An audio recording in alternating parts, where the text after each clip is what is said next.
Wow. That's great. I wonder more. Yeah. But whatever you do, is that. Well, because it's in failure, right? Yeah. Right, not only that so early. You want to go back to sleep? Yeah. Like I literally, most of the time when I'm Welcome to the big table. Yeah. I mean, yeah, it's still outside.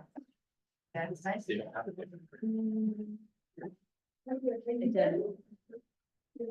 It's true. It's just welcome.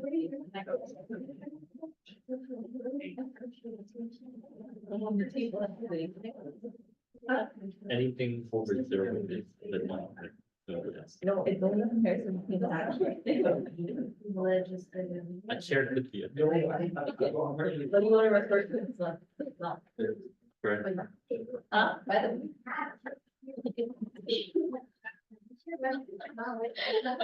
Yeah, if there was a lot. So. I don't know, it's just. They start writing like.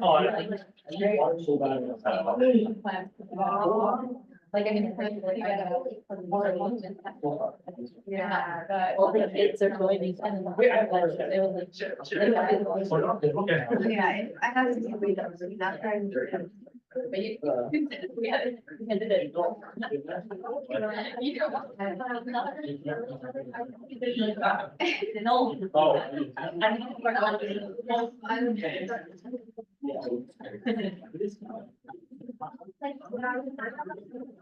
Well, please.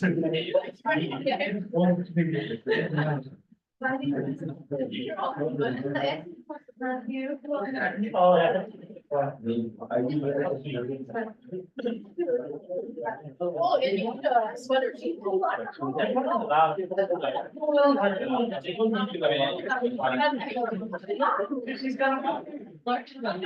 Says, you know. Says, how the details on. Why will I know? Everyone has. There's so many.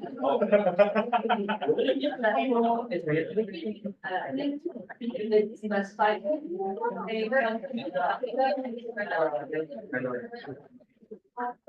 Hey, why don't you just pop the other cable for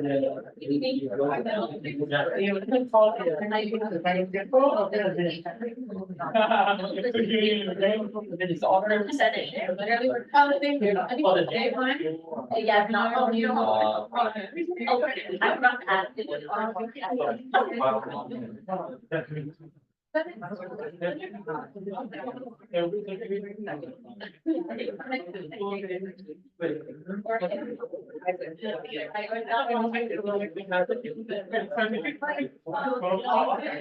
I know, dude. I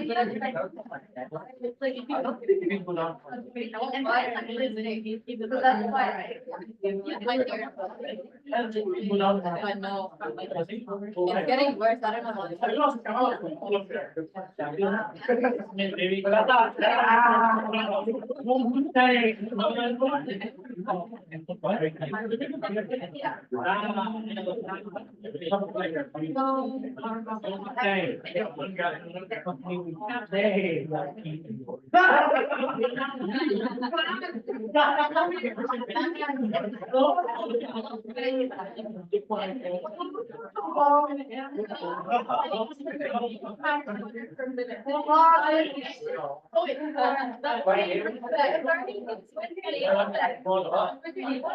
It's literally out there.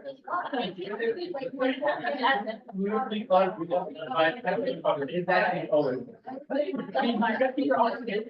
No, I am. Even if I don't get to drink me up.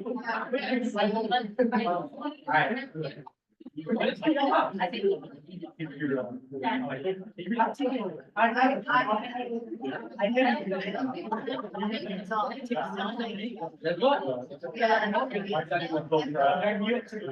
Yeah.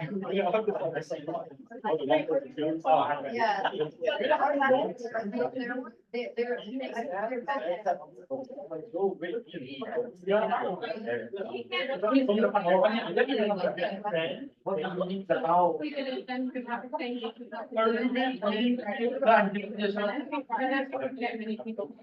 I call this to order at 4:02 p.m. We'll start with here. I think. Here. That- Here. Kind of. Here. Caitlin, here. Here. Go. Oh. Here.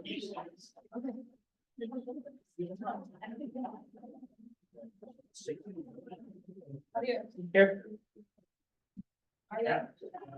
Here. Ian. Here. Ted. Here. Megan. Benjamin. Benjamin. I don't. Yeah, I don't. DeAndre. Here.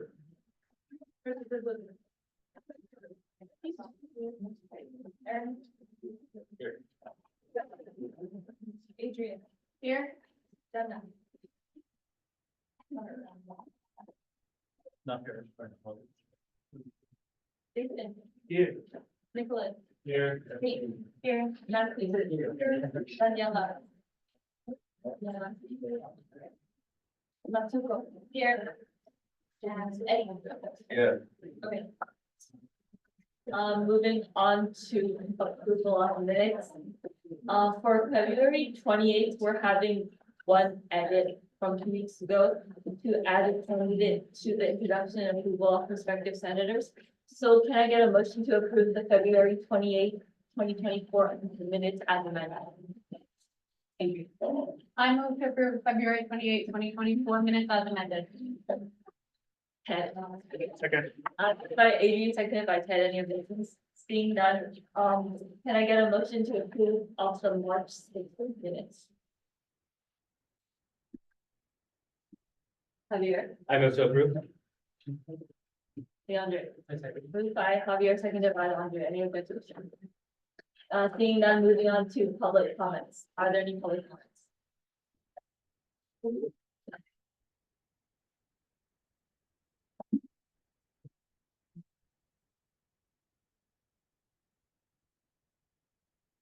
Hello, I'm DSG. Thank you. As you know, my name is Lion, and I am a part of the unavailable security student run journalism program here. I'm so sorry, there's traffic, that's working over there. The reason why I'm here today for a couple of public comment is to thank you so much for sponsoring us our trip to the ACP Journalism Conference. ACP, the American Press Association, is an organization dedicated to pretty much every journalism, college journalism at least, in the US. And thanks to your help sponsoring our trip, we were able to win a huge stack of awards, as well as show our appreciation towards our school with our DeAnza chest, with the DeAnza crest on the chest. So I just want to share a couple of awards. First award we won is the Newspaper General Excellence Award. Although our programs have been receiving subtle fundings here and there, we were able to only print one paper this quarter, and I hope for your continued support so we can continue to make those journalism newspapers for our community, and who those still care about us. So thank you very much. And the next one is the DeAnza Pacesetter Award. This award is given to the top 3 best collegiate journalism teams in the country. And we are now ranked top 3 in the entire journalism for this country. So again, I want to thank you guys very much. And then this award is a proof of your support, as well as the DeAnza community that still supports us through and through. So again, thank you. And we hope to accept your cooperation.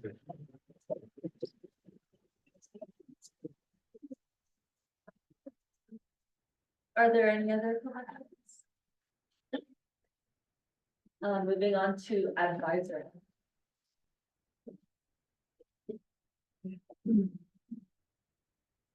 Don't believe I have any situation. At the moment. that's maybe not already on the agenda. And Isaac will probably give an update about election. Nothing at this time. I think Anju's wrapping up in another meeting, and then Dana is out of town, so she won't be joining today.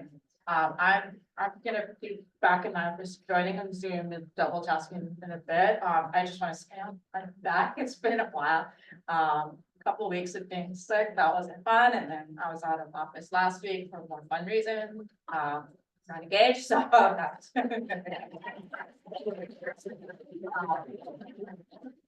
But yeah, so I'm back. I working through many emails. So if you emailed me, definitely in the last week, but really in the last 3 weeks, I am working through those emails. If there's something that you emailed in that time frame that like I haven't gotten to yet, and it's really time sensitive, please go ahead and send another email so I can have it flagged. But yeah, I'll do my best to get back to you as soon as possible.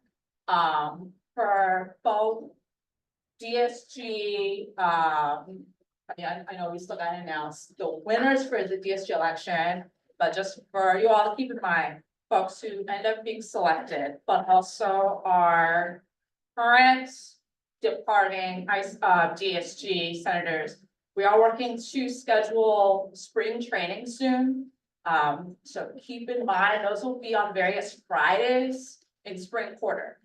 We'll give you the dates soon. We just need to confirm which dates work for our team. But just expect there's going to be one date early spring quarter that will be focused on the elected chairs. We're hoping to have our current chairs be part of that, so look out for that. And then later in spring, once we have the internal officers selected, there will be 2 more trainings. So they'll be here. There's going to be some other required aspects, so we'll be communicating about that soon. But just keep in mind, Friday afternoons, please just, don't schedule too much on those days. We'll let you know about that. I have one thing, do you have something related to that? Yeah, just to clear things up, it's not just the chairs, it's all the executive officers at the first training. Current and So we'll give you details soon. On behalf of student accounts, I want to give you a reminder about reimbursements. If you have any reimbursement forms you have not submitted, please send those in soon. Student account is not working over spring break. So if you send it over spring break, no, you're not gonna get it addressed until spring quarter.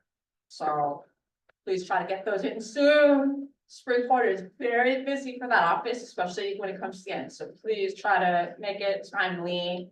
If you have questions on it, let us know. But yeah, so just try to get your forms in soon. I think that's it.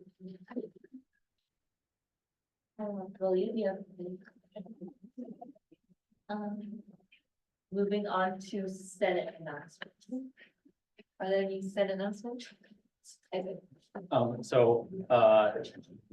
DSG elections for the general executive positions, voting ended last Friday at 4. I think that we have pretty good turnout this year, around 1,300 votes, which is about 8% of the general population. Last year was 800-ish.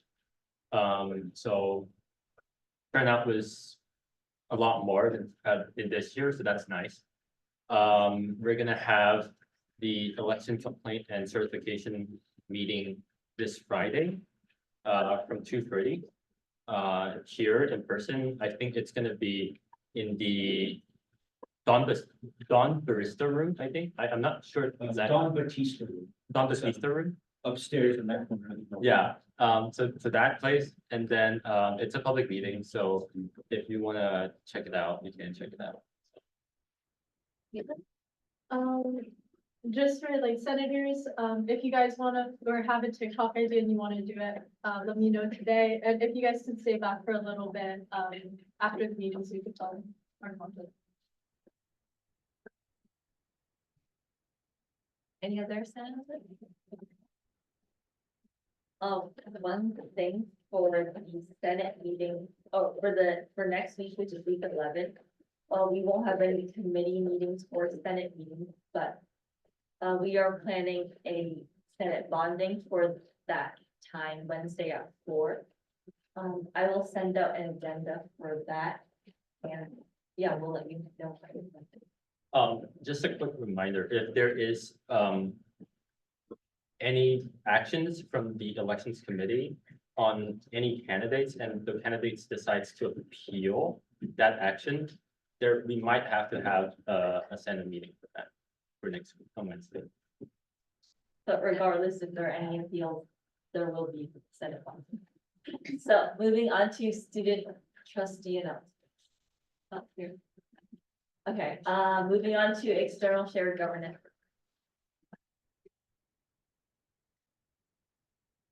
Isaac, Curriculum met yesterday and we went through courses.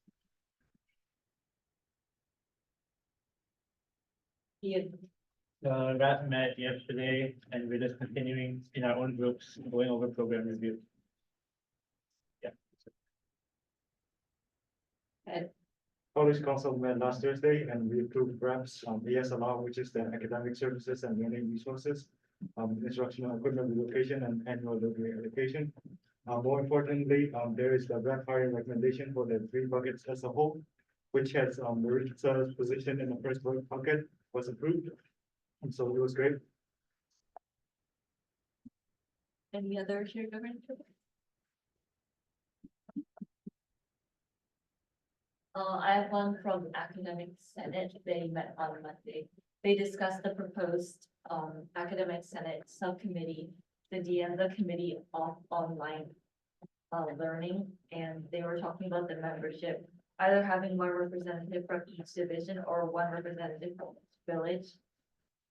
They decided to push the official vote for the representatives until the next meeting, but they also talked about training for online teaching, and they reflected on their district academic senate meeting from a couple weeks ago and talking about how the training would be certified. Okay, moving on to internal DHC committee reports.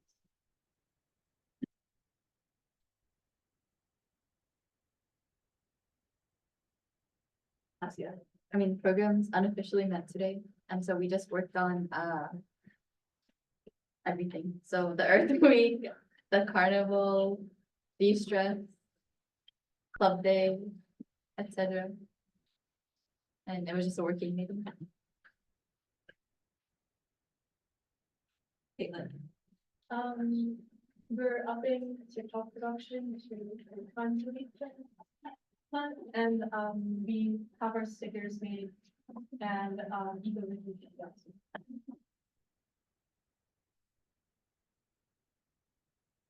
Oh, I forgot to add, I'll send the sign up for V-Stress in the announcements on Discord, so if you guys want field hours, definitely encourage you to take advantage of this amazing opportunity. So, yeah.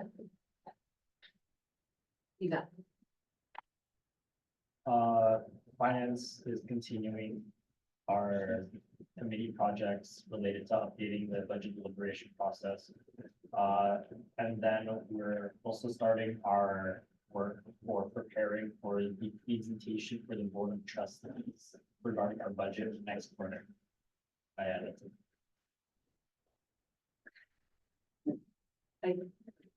Administration met today and we talked about elections and resolutions.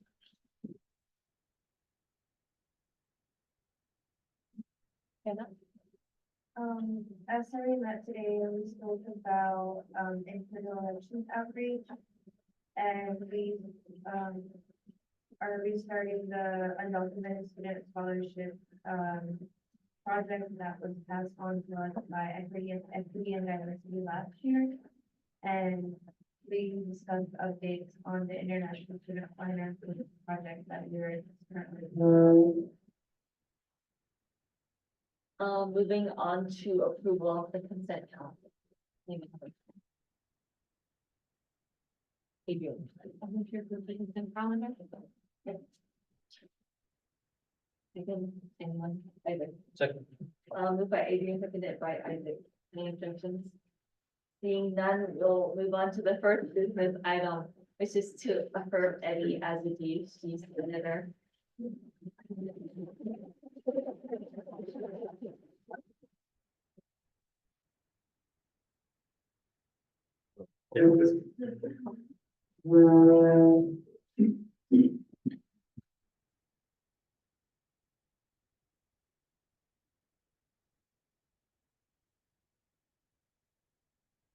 I, Lydia Long, do hereby solemnly affirm to serve as a senator on the DNC student. I did not do hereby only affirm the senator on the student government And maintain all duties, responsibilities, and eligibility related to the position. and maintain all duties, responsibilities, and eligibility related to the position. I agree to work for the betterment of the DNC student government through the efforts of the Senate. I agree to work for the betterment of the student government through the efforts of the And to uphold all DHT college, district, local, and state and federal uphold all DHG college, district, local, state, and federal acts, bylaws, codes, guidelines, laws, ordinances, policies, procedures, rules, regulations, etc. acts, bylaws, codes, guidelines, law, ordinance, policy, procedure, rules, regulations, At all times, including but not limited to the DHT code of conduct at all times, including but not limited to the DHG code of conduct and FHDA student code of conduct, barring unforeseen circumstances. and FHDA code of conduct, barring unforeseen circumstances. I will serve the entirety of my term, June 14th, 2023 to June 12th, 2024. Also, the entirety of my term, June 14th, 2023 to June 12th, 2024.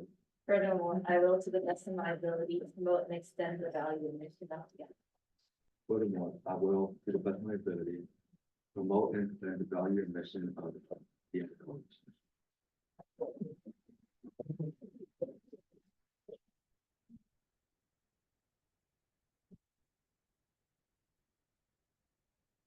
Moving on to the next business item. Oh. Dennis, are you able to present this item, these items, or should discussion? This is about the small stuff. Yeah. Yeah, I do know what I can open it. But it's, yeah. pretty straightforward. So this is the budget request for student count stat. We will be discussing and potentially approving up to $2,500 for this account, which is the account office staff for DHT operating. So basically, this is a request for additional funding. They also requested a line item transfer, which I think was approved, correct? That funding, because those don't usually go to Senate. And basically, for those of you that may not have heard, but if you're on any finance or college council or other shared government meetings related, there, you might have heard that there was a cost of living adjustment this year for all full-time current employees. And so, you know, of course, we didn't know about that last year in the budget process. So this is just to add, how much is the amount in the data planning? Yeah, so this is to add 2,500 to their account for classified payroll and just payroll or benefits. We'll be on the last page. Oh, she did. Okay. Yeah, for at least payroll, possibly 2,500. They also, as I said earlier, they also moved some money from another part of the account to help with the additional expense as well. They still need. Are there any questions on this? If not, is there a motion? The amount that they're requesting is 2,500 to this account number.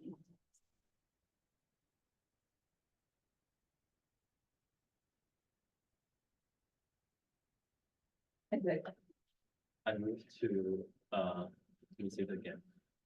approved 25 I move to approve, 2,500 to 41, well, 41, 41500 account office staff.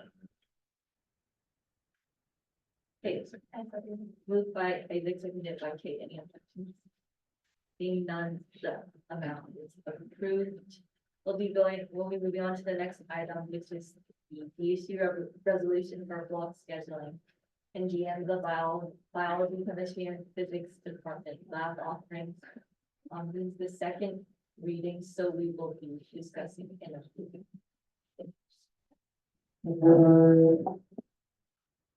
Questions about this resolution?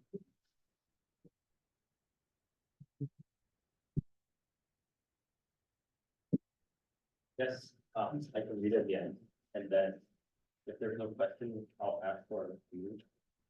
So, again, first we're talking about courses, the second talking about students' need, the third one talking about data, this one's the short one. The fifth one talking about why block scheduling should be implemented, and at the last paragraph, or now therefore be resolved. To call the different departments to serve student needs by communicating and collaborating via implementation of block scheduling in those classes. So are there any questions about this?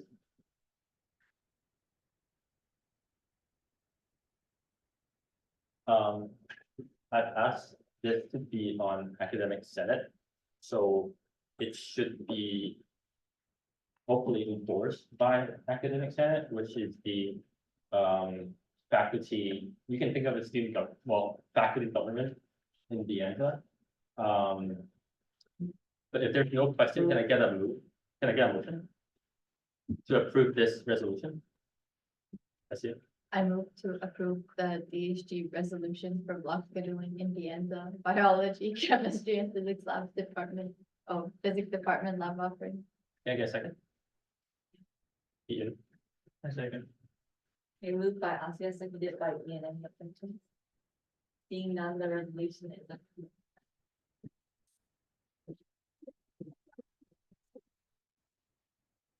Moving on to the next item, which is the 2024-25 DSG budget stipulations. We'll be discussing and approving. And I also just sent you an email with some amendments, just so you can have that open, so that when we get to it. Is that Budget stipulations.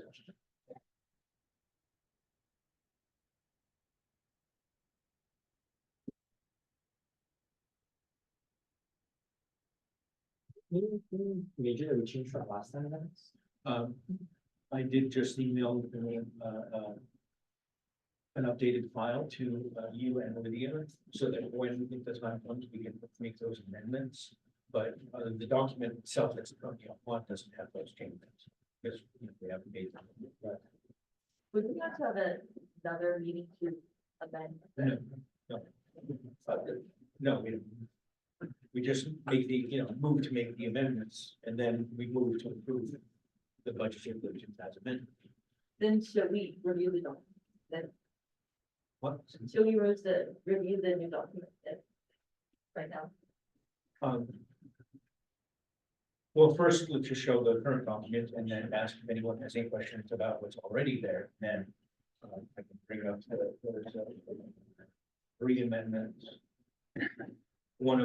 Two of them I already mentioned at the last meeting. I think that works. So then this should be the same file that we looked at last meeting. All right, this is budget stipulations for 2024-2025.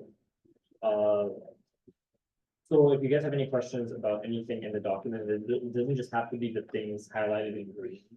Feel free to ask.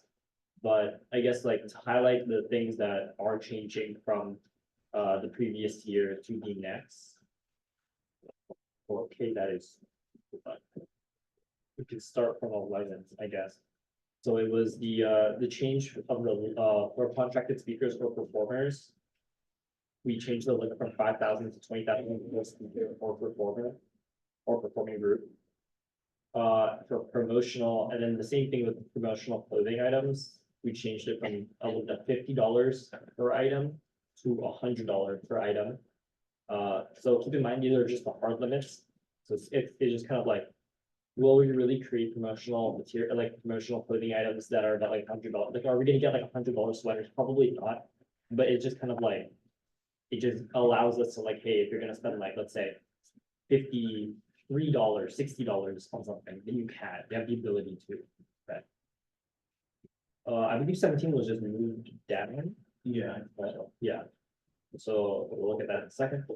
Well, okay, and then, so I believe 20 until 2021 and is it also 23, yeah. yeah, are all just like basically district guidelines, but we're just gonna put it here because like, instead of just saying like, oh, these are district guidelines, and we actually have them available here for anyone who wants to look at the stipulations, so they can immediately just see like, okay, here's that. And then there's, I think, some small, DSG related conditions, well, maybe. Yeah. Yeah, mostly is just to make sure everyone is aware that the district is small. That, you know, we have to follow them too, yeah, wherever the government comes from. Correct. Yeah, I think it was changing the language. Yeah. A little bit, make it nicer. 23, I think. Or at least something similar to it. It used to be in the finance code, but it really should have been here anyway. So that was moved and updated as needed. And I think 24 is the one that was moved down from above. Yeah. 17 and 12 programs. Yeah, that was just to keep the travel related ones together. Oh, yeah, and then there's 29 just changes travel funding for clubs from ICC choosing the what is that called, creating the student travel and off-campus event guidelines to having college like do it. And I think that was like because of Well, yeah, because of, you know, we were told by the district, Yeah. this would be the option we should use. And so instead of an ICC or DSG or both travel code, we need to work on a standard code for both travel and also off-campus event. Right. And then I believe that's it. So rest of all, for the ones that we just talked about, are there any questions first? And then if there's anything else.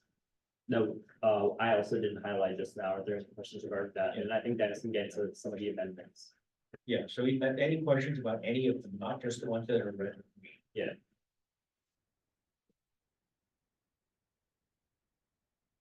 Yes.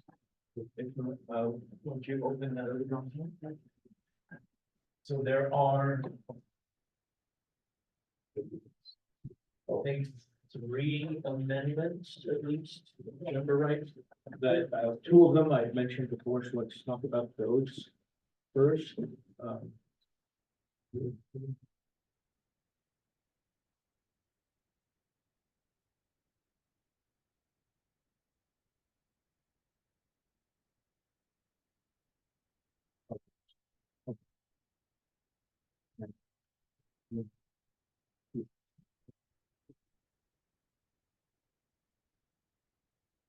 Is that large enough?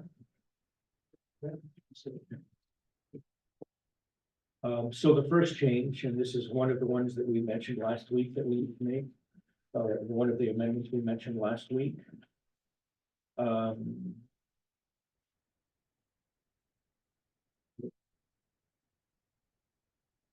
the one where we moved it to the top instead of just being.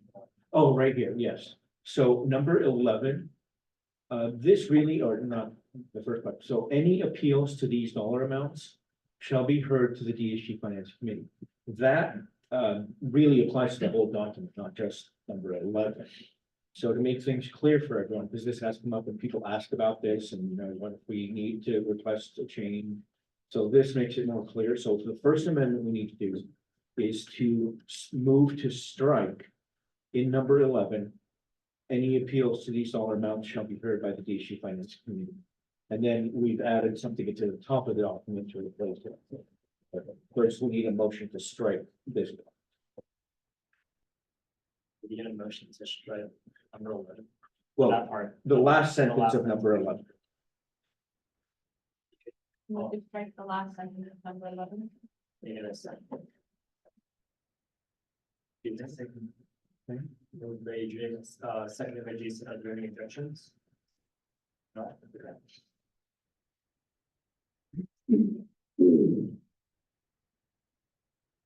So at the very top of the document now, we have added the text to replace it, to cover the whole document. And it says requests to temporarily waive or permanently modify any stipulations must be submitted to the DSG Finance Committee for approval. So we just need an amendment to add that to the introductory paragraph or whatever, How would, the more request be sent? just like any other agenda, I think. Finance request forms, Okay. yeah. Alright. Okay. There's one of the items on the form is a general business item, so. Yes, I move to add request for temporary waiver for permanently modifying stipulations be submitted to the DSG Finance Committee for approval. Into the last one. You get a second? Oh, Second. so moved by Jason, seconded by Ariana, are there any objections? Alright, I think we can move on. Okay. The next one. Okay, so number 10. This has actually come up a few times before, and it is actually coming up right now. Because I know programs are working on a collaborative activity that will include at least DSG and ICC from DeAnza, but also hopefully ASFC and ICC from Foothill. And then it's also come up other times as well. People ask about this and so on. So number 10 says, or currently says, funds allocated must be used for the purpose stated in the original request and cannot be used for or allocated / donated to other programs without DSG Senate approval. So, this was added quite a while ago, and, there was this reason, but it was a little too limiting. We found that, we can't even do any collaborations the way this is written right now without going through, a lot of procedures that allow it. So, we are proposing to update number 10 so that, programs that can do the event they're planning to do in spring and such, although, well, actually this is for next year, but I'll get to that. So the new version of number 10 would be funds allocated must be used for the purpose stated in the original request. Changes may be requested by submitting a line item transfer request form to move funds between different line items within the same account, or a budget transfer request form to move funds between different accounts within the same fund. So this would be like Fund 41 or Fund 46. You can't move from one fund to another. Collaboration between different accounts is possible for events or programs if there is funding allocated and approved in the different accounts for such purpose. So any questions? Including anyone online, like Maritza, I don't know if you had a chance to read this yet or not.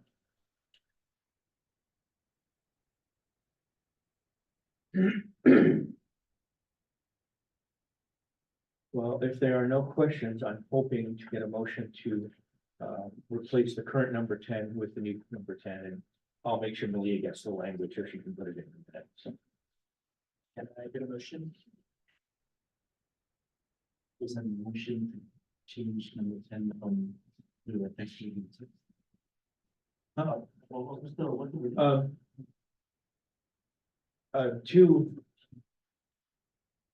To amend number 10 with the new language. We can fix up the motion in the minutes. But yeah, for here, you can just say to update number 10 and replace it with the new language. I move to replace number 10 with the new text. Okay. Can I get a second? Oh, A second. All right, moved by Jason, seconded by Ian. Are there any objections? No? I think that's it for amendments to the 24-25 stipulations, unless anyone else had anything they wanted to bring up. Again, this would apply to any sections, whether it's green or red or black. I think that's the last thing. If all of these were already on there. So now that those amendments, unless there are any others, we need a motion to approve the 2024-2025 budget stipulations as amended. And then I do have another request after that. All right, so can I get a motion to approve the 2024-2025 DASG budget stipulations as amended? I move to approve the 2024-2025 DASG budget stipulations as a. Can I get a second? Okay, I think moved by Caitlin, seconded by Kate. Are there any objections? None? Okay, this motion passes. There is one other motion we are hoping to be able to get from the Senate today, especially since it's the last Senate meeting of the quarter, and the next one isn't until April 15 or something like that. Or 17, I think. Anyway, especially in this case, there's nothing applies to any specific accounts. And some of these are necessary for the current year. For example, the, programs carnival I mentioned, and then also, which number was it? Number 12. I know that we need to purchase some rain jackets for the flea market employees to use on that day. Just like currently we have the yellow vests. But then when it's raining, we don't really have anything with, that's visible and so on, and identifies people as flea market employees, and those do cost more than $50. We are hoping to get a motion to also update the 2023-2024 budget stipulations with the new 2024-2025. So that we can start using those now.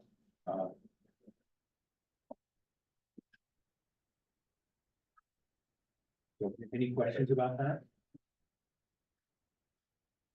So this would be, if you approved it from this point forward, we would be start using at least the 23-24 version would be updated to match the 24-25. So we're gonna then. Yeah. Oh, hold on, so. Kind of like I said, I think I moved to revise the 2023-2024 DSG budget stipulations with the approved text for the 2024-2025 budget stipulation. Can I get a motion for that? Okay.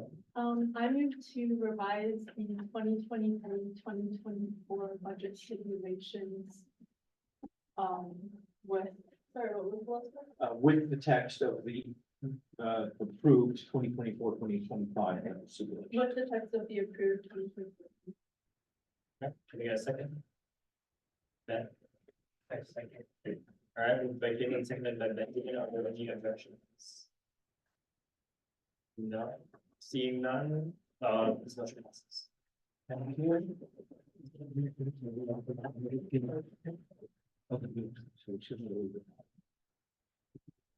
thinking how to open the applications. Some? Both, we can vote. I mean, we're both able to do it, if necessary. Okay, moving on to the next item, which is the DHG CS. We're going to be doing the first reading. Adrian, are you able to present?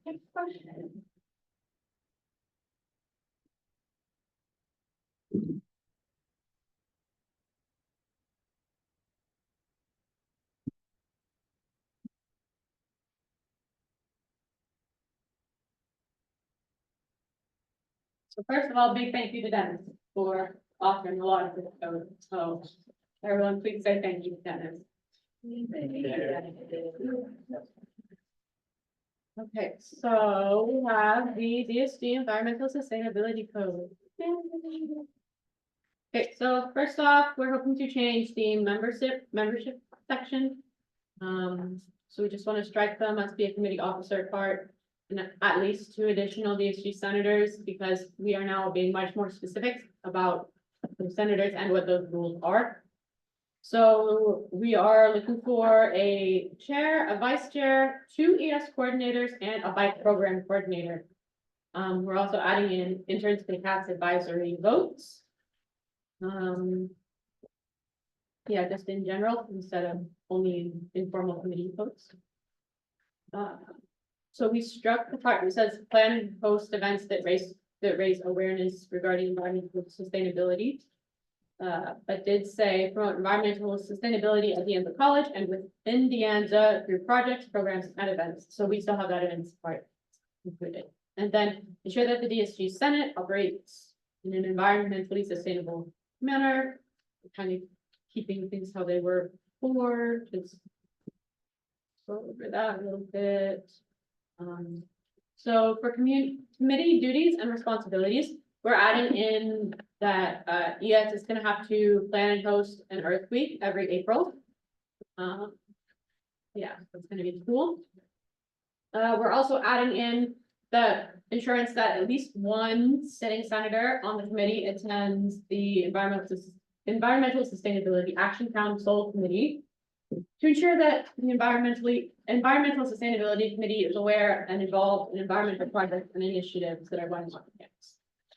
We're also adding in the requirement to conduct a DSG sustainability survey rating the sustainability of each event immediately after it occurs. And then also to conduct a DSG sustainability survey at the end of each term to see how DSG as a whole did as far as sustainability goes. Just so that we can kind of be accountable for ourselves and how we've been doing. For officers, we just have DSG Chair of Environmental Sustainability, DSG Vice Chair of Environmental Sustainability, the coordinators, and the bike program coordinator. So we kind of like struck all of the previous stuff to reflect our current positions. So we have the chair, sets the agenda, delegates, and ensures like all of our events are eco-friendly. Vice chair communicates with the marketing committee, about programs and events and relays information between both committees. They put in the marketing requests, ensure that the interns have mentors, delegate, and take the lead on outreach efforts, both on and off campus while planning events, and then keep track of finances. Also, committee requisitions. Yes, coordinator will research and recommend sustainability initiatives to committees and programs. Plan and execute environmentally sustainable practices for DSG events and operations. Collaborate with other campus sustainability organizations and the Office of Sustainability. Promote and advocate for sustainable practices. Maintain up-to-date knowledge of best environmental practices and emerging trends. Manage and delegate tasks to interns. Work in teams. Promote and maintain the eco-fund budget, including updating the application as needed each term. And finally, mentor and delegate tasks to interns. Lastly, we have the bike program coordinator who will ensure that the bike program runs efficiently, maintain contact with the Rotary Club, work with the OCL, review and approve any new applications, ensure the bikes are in good condition, and mentor and delegate tasks to interns. So there's that. We also, for objectives and goals, decided to add in pedestrian transportation to sustainable transportation modes that we're going to encourage. So walking is also good. And that's just about it. Are there any questions? Okay. if there are no questions or anything, can we get a motion? No, this information discussion. Okay, cool. This meeting. Then no motion, information and a discussion. Yay, no question? Okay, cool. Okay. So, we'll be doing, internal officer elections for 3 positions today. So the format for all of them will be the same, so it will be 2 minutes. Because this will take a while, and I still need to upload that. We need a motion to read them. I think the chair can call, for a recess unless there are any objections. Okay, before the internal elections, I'm going to call for a 5-minute recess unless there are any objections. So we'll be coming back at 5:50. Oh, 4:50.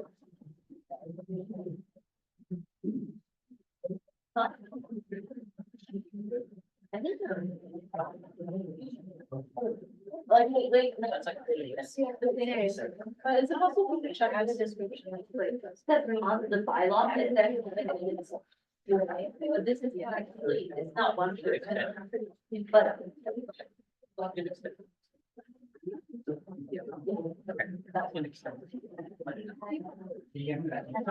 Again, the bylaw, it says it's but we have a lot of different.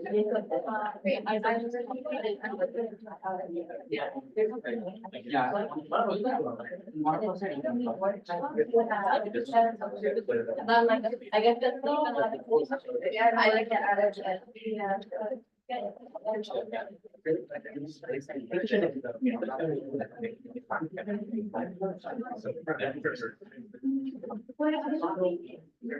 Well, not. I would say at least 70 minutes.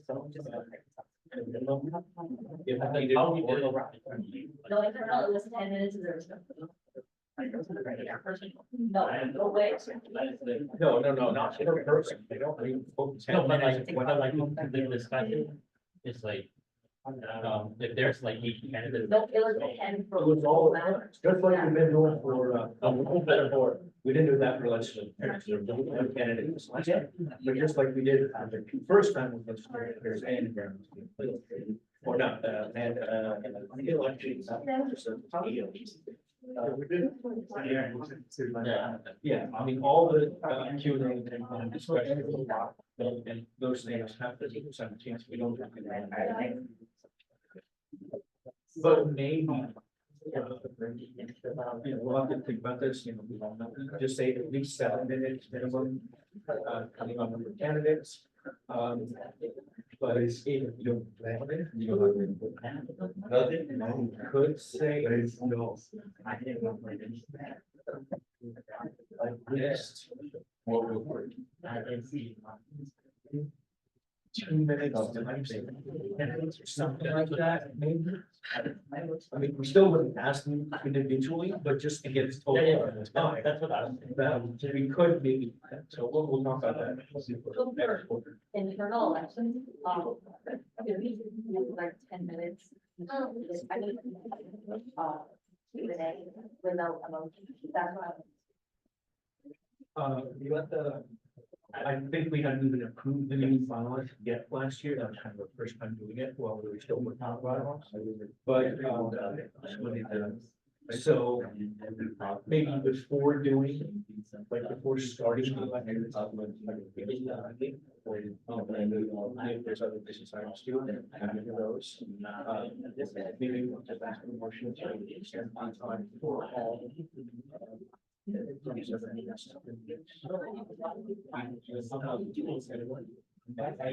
to mention it again, nothing was working on it.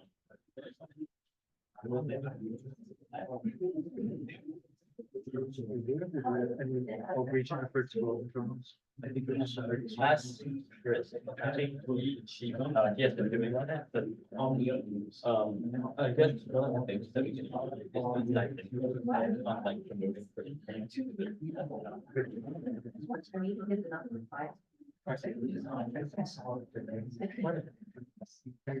Because we always have candidates for less information. Extended if we need it, if we don't. Like, 50 is enough. We can just.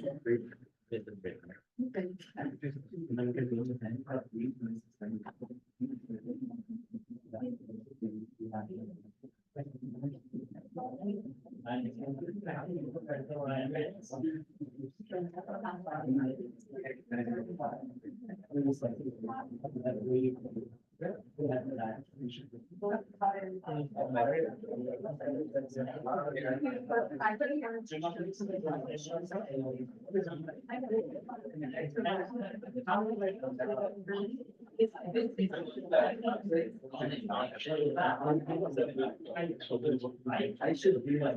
Yeah, we were there, and like, right, everyone, you know, like, I'm not.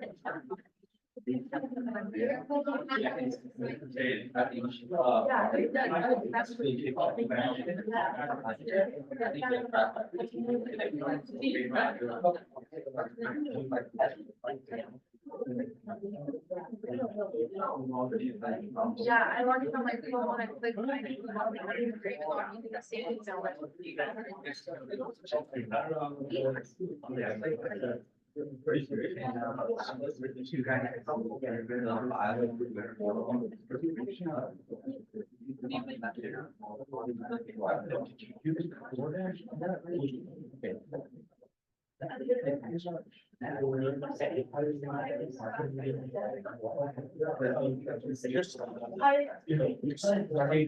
was voted on. I'll double check my phone, but like, I also. I. So see that, you know. Yeah. This.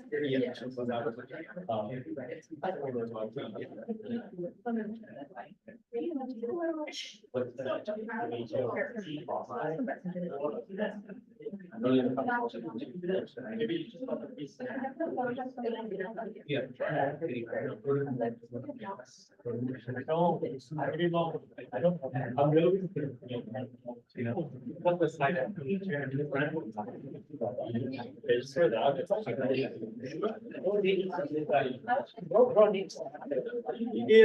Check out my window or like it.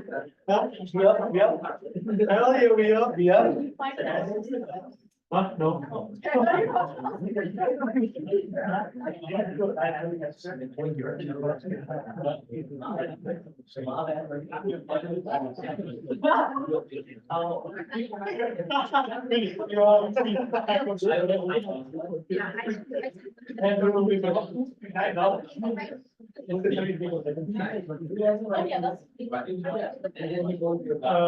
I think it's $9. Five was,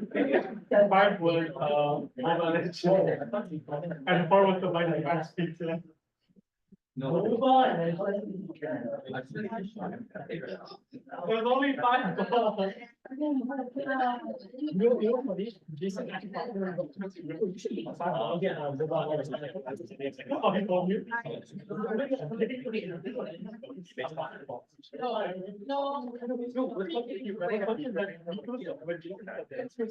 Oh, sorry, bro, I'm so broke. And on top of that, you asked me to buy your pizza. No, I'm still over the. Yeah, but we have the wheel. I can't afford anything. I can't even afford it. I have to donate $5.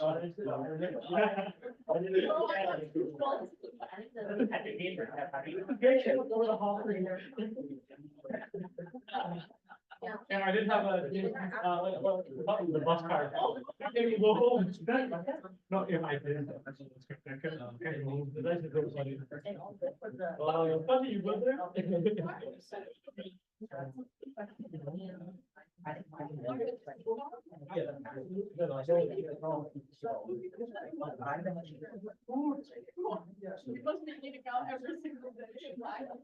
Dude, I was thinking like, what is that privilege?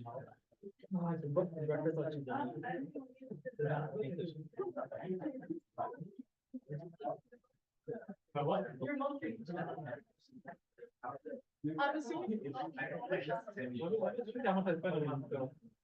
What is your job? Yeah, quarter of that, I think. Oh, you can sit back in there. Each area you have, I think I'm on it.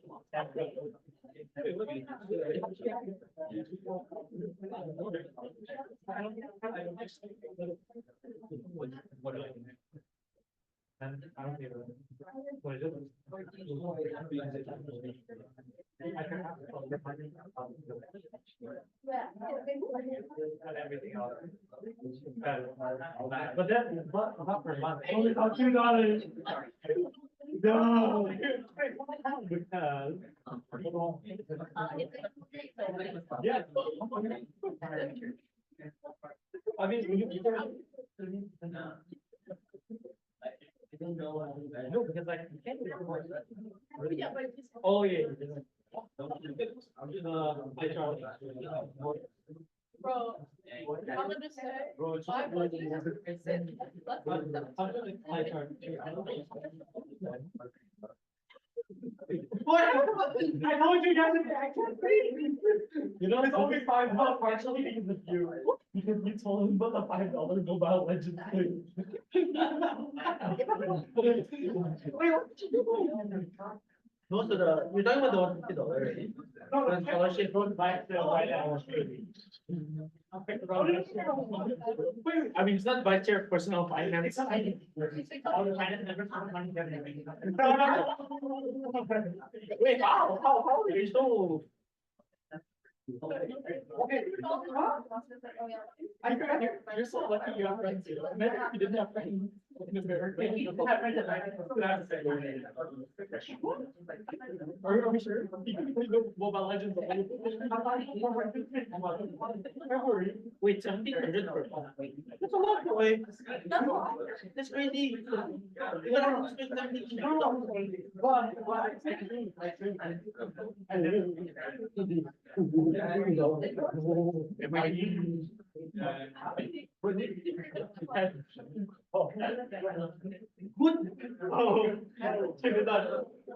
Okay, we'll be starting again with the first business item.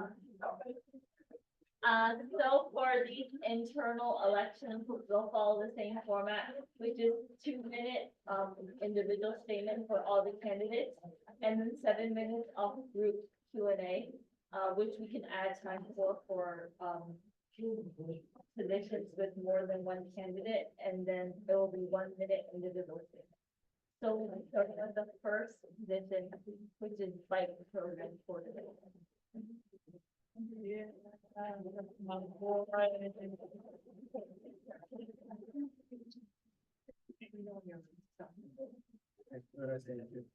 Yeah.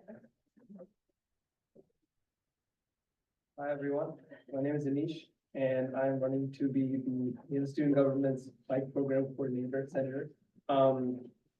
As a current flea market intern, I looked at flea market senator, and I believe I have a general understanding of how to set initiatives and deadlines and control a program as big as the flea market. And I believe I could apply some of the skills that I've learned while being a flea market intern and as a part of the student government as a whole to the bike program. Currently, I'm involved in an honor society on campus. I'm the officer of the club, and I also do research at a firm outside of school. And I believe that I could apply those other organizational skills to this position.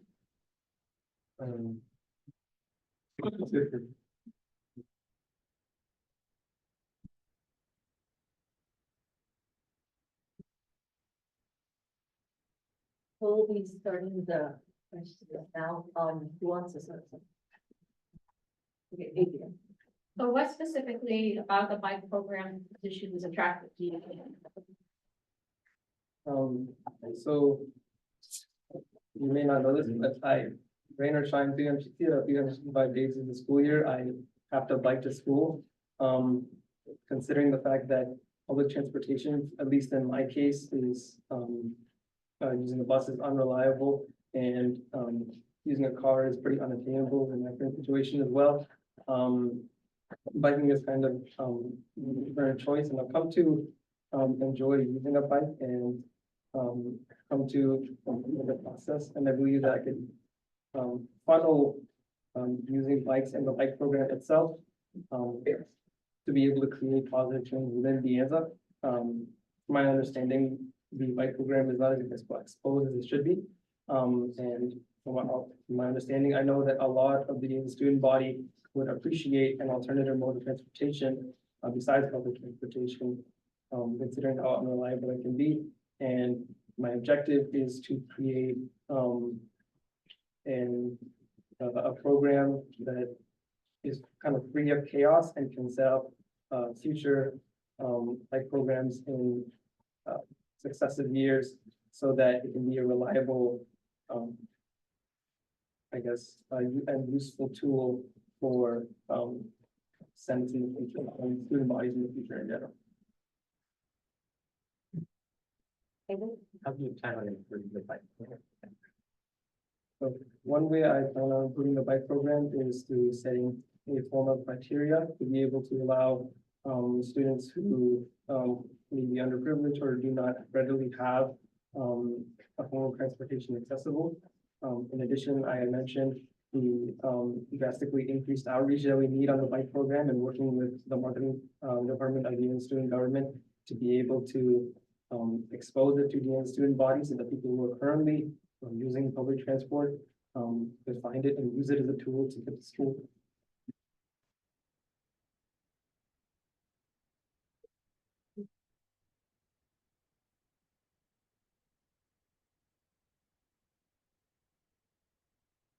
Are there any other questions? Ian?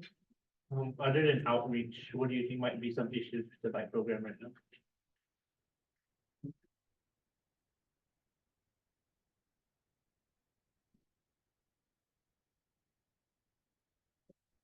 I'd say the bike program itself is not necessarily the first upon option when thinking of transportation. And just from generally observing the methods of transportation that people use across campus, I believe that a free loaner bike for any student who needs it could be a very useful asset to those who need it. So just being able to expose it more, I think is just one of the biggest issues. Another issue I found was the uncollaborative nature of a lot of the student government current programs and the people who use the programs. So for example, we tend to strike down a lot of people using programs. So suppose this is just an example, but in clubs that are inactive aren't really helped in any way to kind of bring their clubs back to life, right? So I believe that as a bike coordinator, I'd be able to work to students to talk about resources that they could use to maintain their bikes, where to go if they need experience or help with training their bikes, and how they could use it more efficiently in their day-to-day life.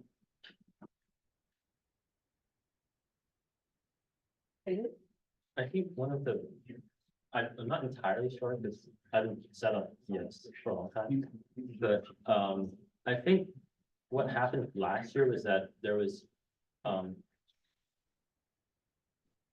you have to approve because we have to approve the people, right?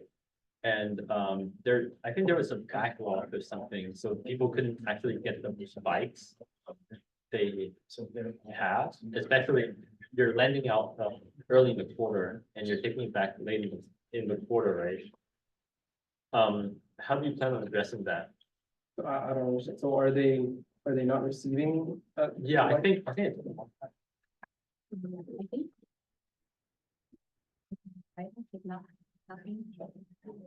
never mind. I still could answer the. Yeah, It's a minimal answer, but I mean. Yeah. Obviously, contact with admin, if I do am selected to be the bike program coordinator, contact with the OCL is going to be pretty vital and integral to the health of the bike program. And that's probably our main funnel to be able to get rid of the backlog. How will you ensure that PEPFAR, EOPS, foster youth, and other like populations in the school bodies that are deserting the bikes will get higher priority. So, I think I mentioned before, but I didn't go too in depth into it. I mentioned constructing sort of a criteria system, to, I guess, construct a prioritization of who will be bikes, versus others. So for example, the availability of public transportation near someone's address, the availability of a car or a bus, and then as well, what kind of disadvantages anyone would have. So I plan to structure it kind of like class registration, right? So I plan to create a system if I am a bike program coordinator, similar to that. Would you keep the current criteria that are in place for application, or would you just completely reconstruct your own? I would keep the criteria, but I would likely add my own, just to be able to create that structure, so that undeserving individuals may receive. Thank you. Do you wanna add more time? Can we have like 1 minute session? Okay, do you wanna go ahead? Sure. Can I motion to extend the session by 1 minute? Second, A second. okay, any objections? Okay, moved by Caitlin, seconded by Eva to extend by 1 minute. Caitlin? Can you explain, the exact criteria you want to keep, and then what exact criteria would you want to add?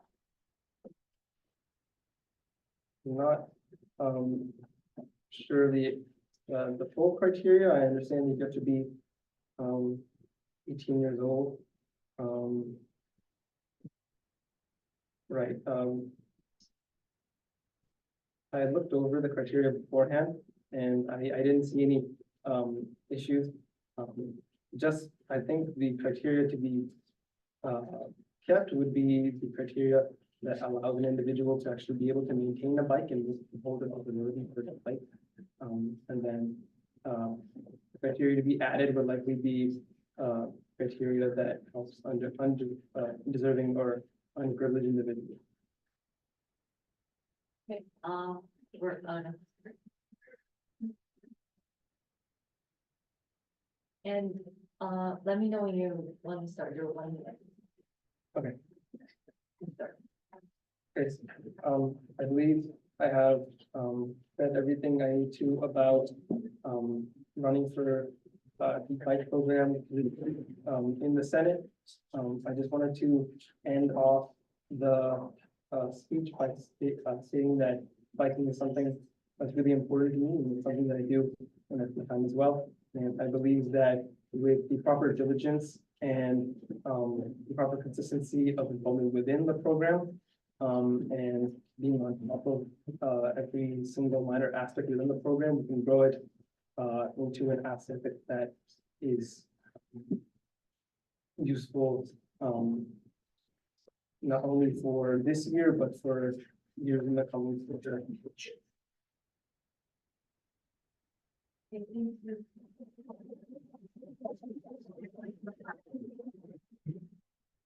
So we're going to have 10 minutes of Senate discussion. If you could step out of the room and we'll send something to you.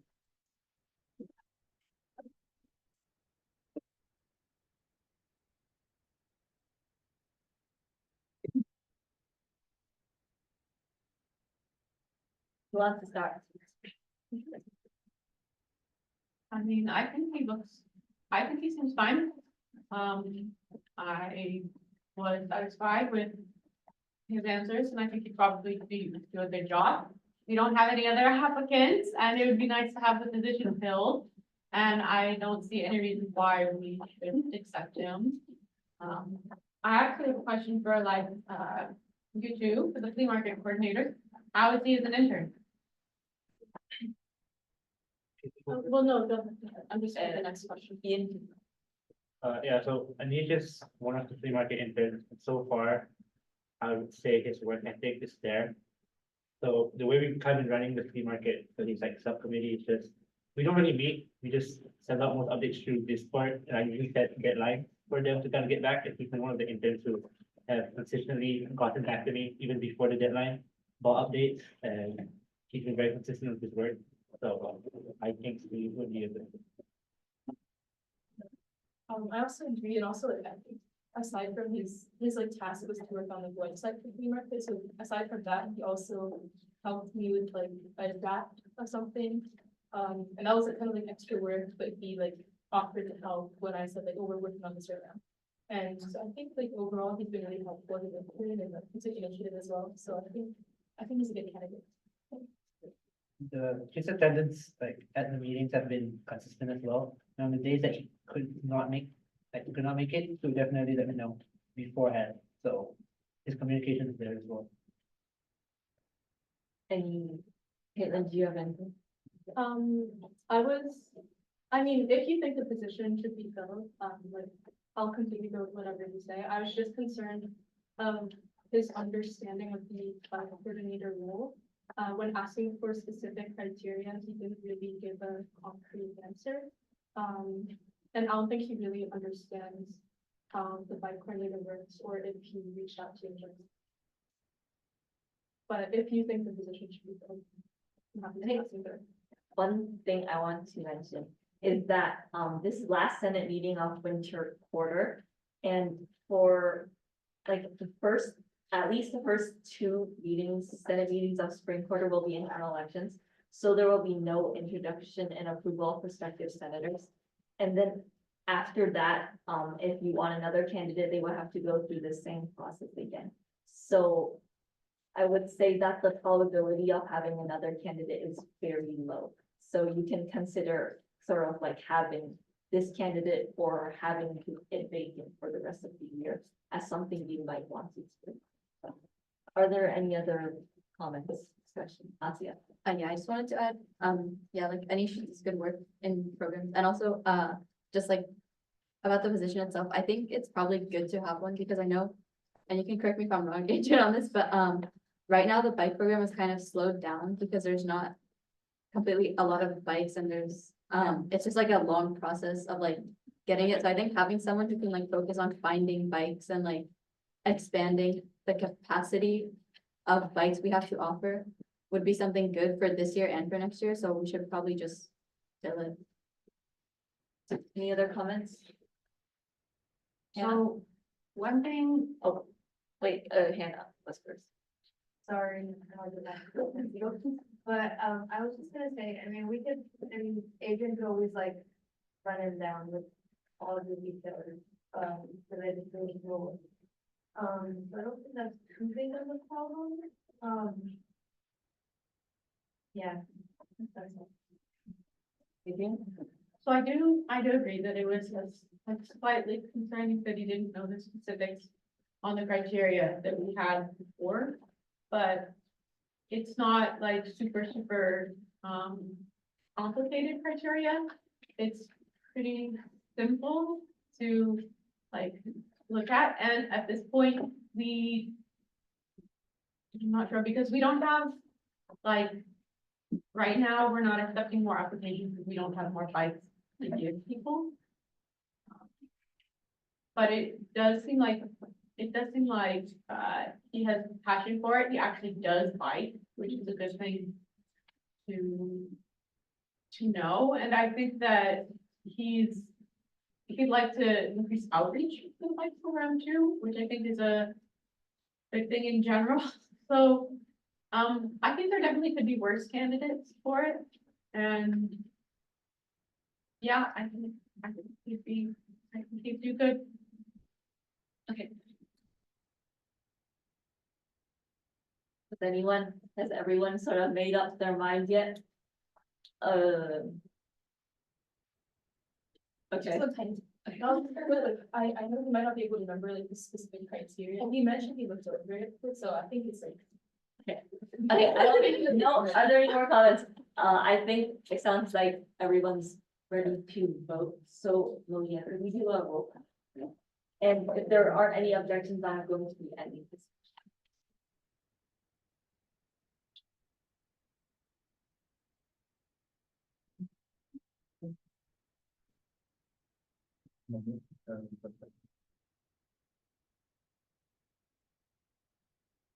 And for this position, an events coordinator is going to be roll call vote. So yes is to approve, no, not approve, abstain. And for social media, I'll send out a link for blind voting since there are 5 candidates right now.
I did. Yes. You got, Yes. Hannah, Yes. Caitlin, Yes. Asia, Yes. Javier.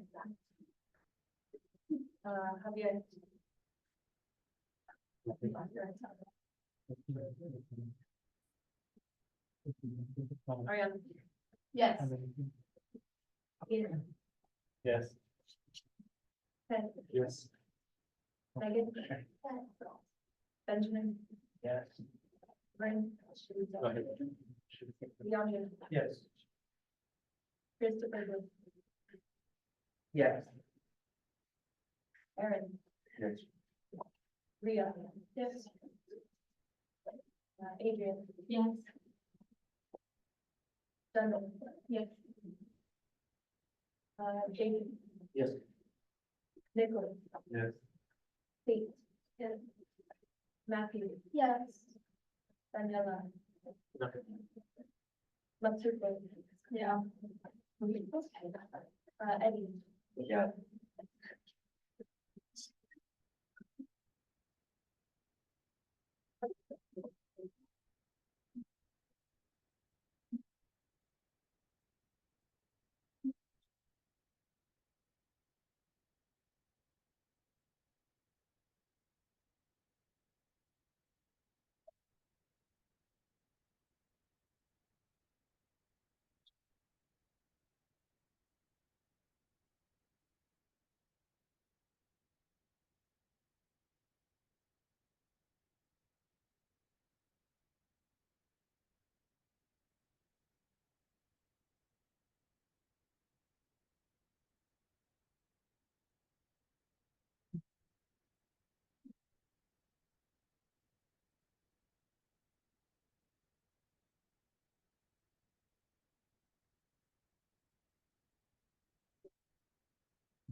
No. I was waiting. Okay. Okay, so with 22 yes, 0 no, and 0 abstain. So does, who wants to get in back? I think not.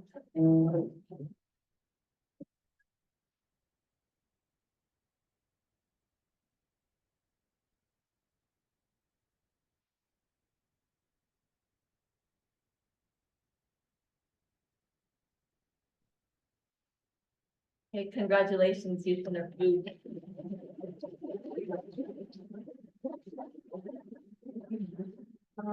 So we'll move on to the next business item, which is the events coordinator. election, so we have one candidate.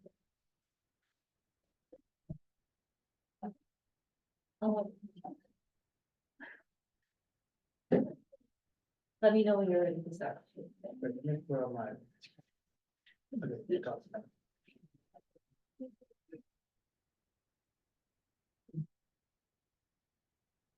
I'm ready.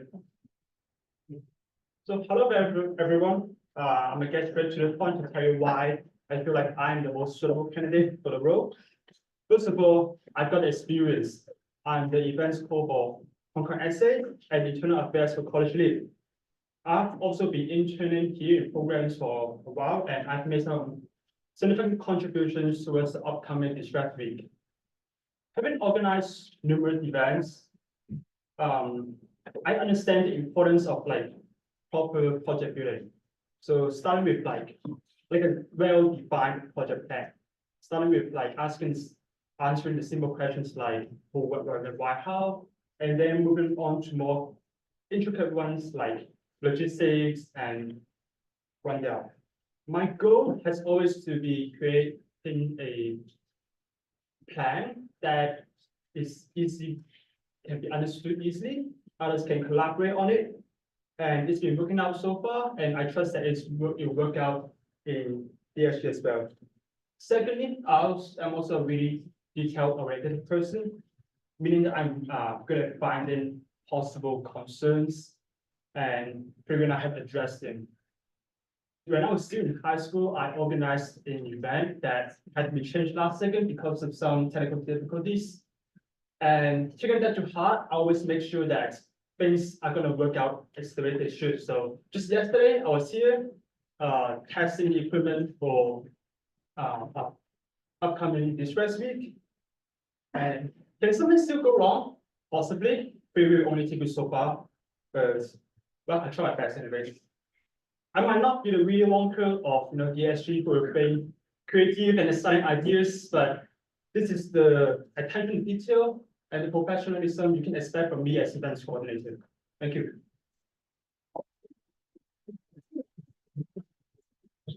Perfect time. Let's start further. What is an area you're passionate about working on if you're the DASG senator, and how would you approach it as an events coordinator? Area interest passionate of working on. I applied for the events coordinator role, so I've been working on hosting events for some time during high school, and I feel like this is what I'm really passionate about. I like to create things that make others happy, that want to engage in, and I also think that I want to introduce DASG to others, not just like an organization, but something they can like take part in and become future leaders in our school. And how to approach that as events coordinator, but that's kind of my job, right? So I come up with event ideas and then make them happen. Thank you.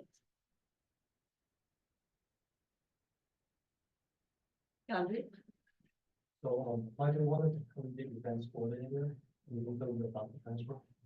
Okay. Yes, I'm transferring, just like most of you guys, so I won't be senator for long. I joined DSG to, well, it was actually kind of to expand full circle. You kind of pushed me into it, but I've grown really fond of this place, and now I feel compelled to stay here, and I want to apply my expertise at a position where I can make more influence. And I think events coordinator is where my expertise lies. Yeah, that's why I believe that. That's why I want to apply for this role. Yeah.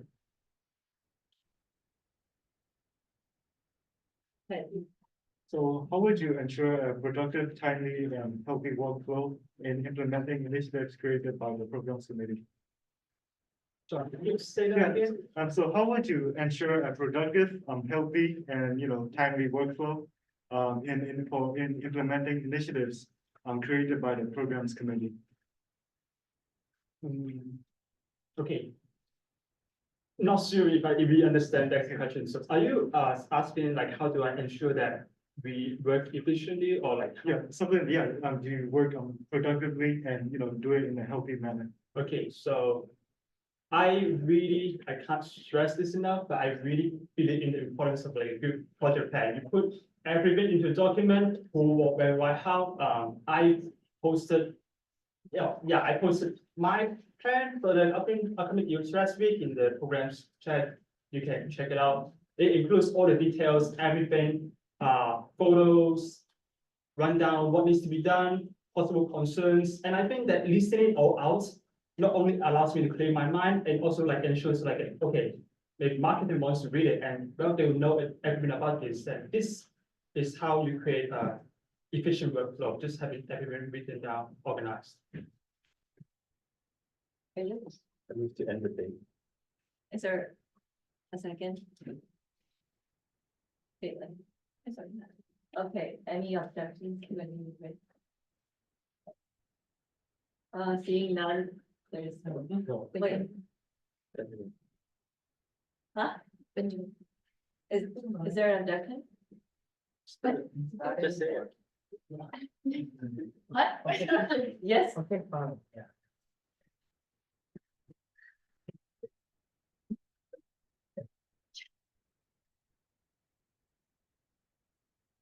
Do it.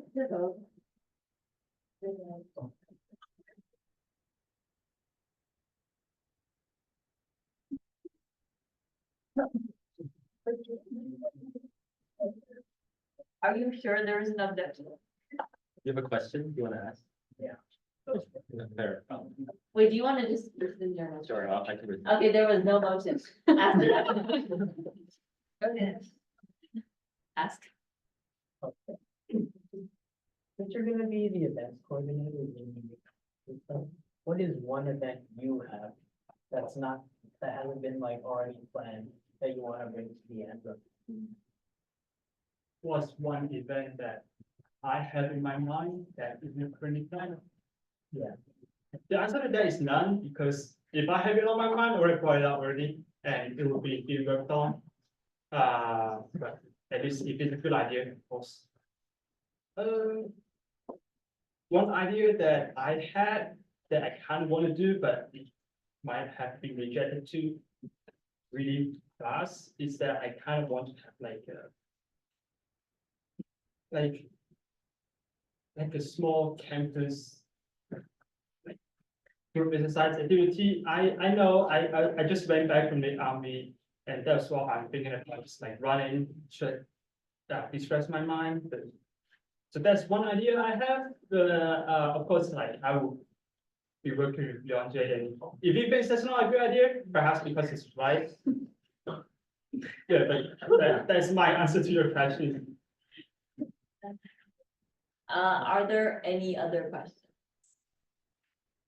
If not, and there are no objections, I will be ending the debate. So you have 1 minute to give your closing statement. Let me know when you're ready. Okay, I'm ready. I didn't prepare. So like I've said before, I've got the relevant experiences. I believe I've also shown like commitment in DASG. I am detail oriented, and I believe that I can handle the tasks that are given to me. Lastly, also quite important, I've also been working with Leandre for the past 6 months, and I believe that we'll make a great team as we have been in the past. That's it.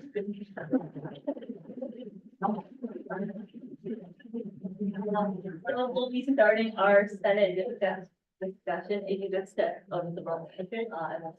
Okay.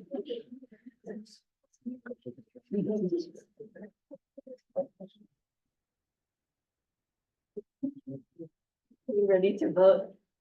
Does anyone have any comments that they really want to share? If not. Okay, Leandre. Okay, so although his performance, like the instrument is not very good, but it certainly has the ability to effectively coordinate any events, for example, for the stress events. When I asked him to plan it, he actually made a whole doc and plan the whole thing from like with each half an hour what he needs to do. And he went to every single village to see if there's enough records to make the tournament and actually go to the room to test the equipment for the switch. And yeah, and also, so as he mentioned, is the events coordinator for my club, and my club used to have the very big Halloween party, which has, I think, around 150 attendants. And we did help with planning the mini games for the events, and it does very smoothly. So I think is capable of becoming one of the best coordinators. Okay. I can also vouch for his work ethic. You know, as an election commissioner, he has repeatedly shown up in all the elections event and helped me out with it. The baseless Q&A sessions, the voting booths, and things like that. Yeah, I've firsthand seeing his dedication into organizing events. Typically I was going downstairs, and he was just there alone in the dark, just organizing and setting up all the equipment for the district event for like 2 hours actually. So yeah, I just want to note that down. Are these motions to end debate? Yes. Okay, unless, No. is it something that we haven't heard before? Yeah. Okay, I don't know, dude, seems super chill. I really like I really like them. I'll be ending debate. So can we do the roll call?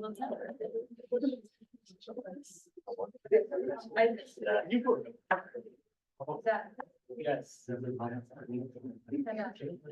Yes. Caitlin. Yes. Asya. Yes. Javier. Not here. Ariana. Yes. Yeah. Okay. Ian. Ted. Yes. Megan. Yes.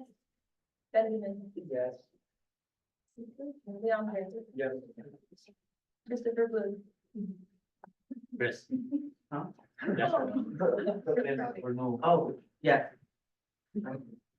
Aaron. I Yes. Rhea. Adrian. Yes. Dennis. Yes. Jason. Yes. Nicholas. Yes. Kate. Matthew. Yeah. Matsuko. Yes. Eddie. Yeah.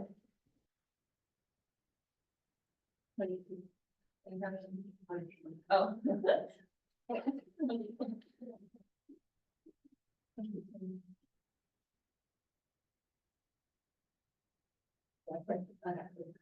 Oh. Okay, I'll say it for me. Okay, 22 yes, 0 no, 0 abstain. Can someone get,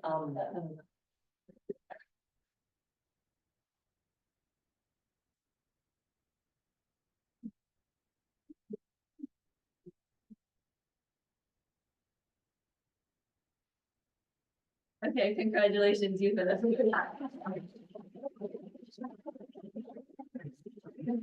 Okay. Dennis, do we have all the? Is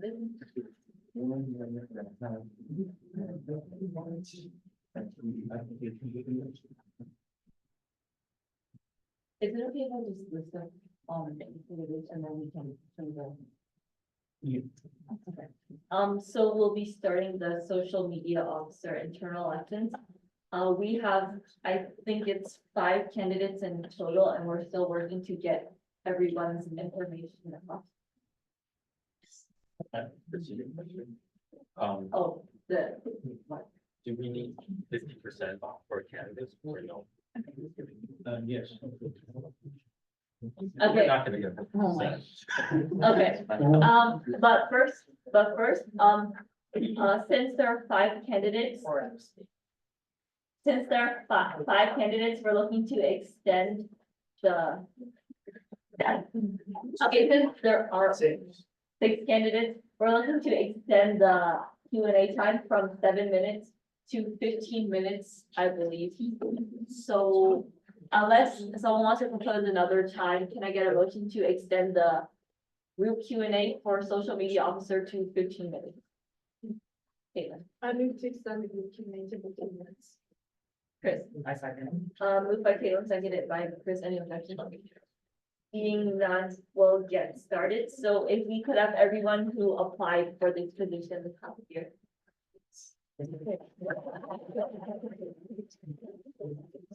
When we do the Q and A, maybe when the senators are asking the question, we can pause the timer, that's why it just takes them more time.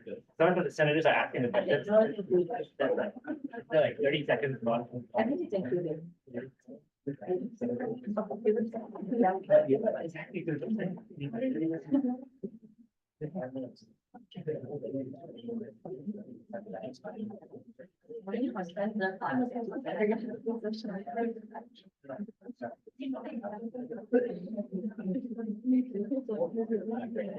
No.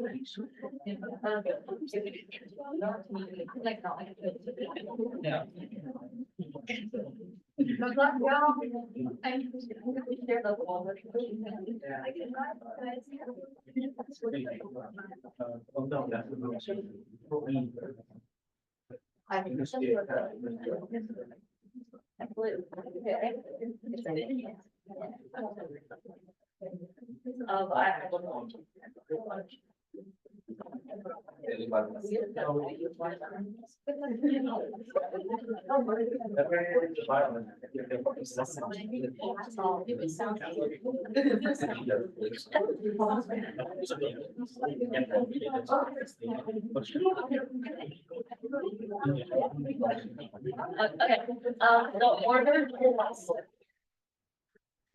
Okay, the order is completely up to you for who wants to go for the individual statement, but whoever wants to go first, let me know when you're ready for this.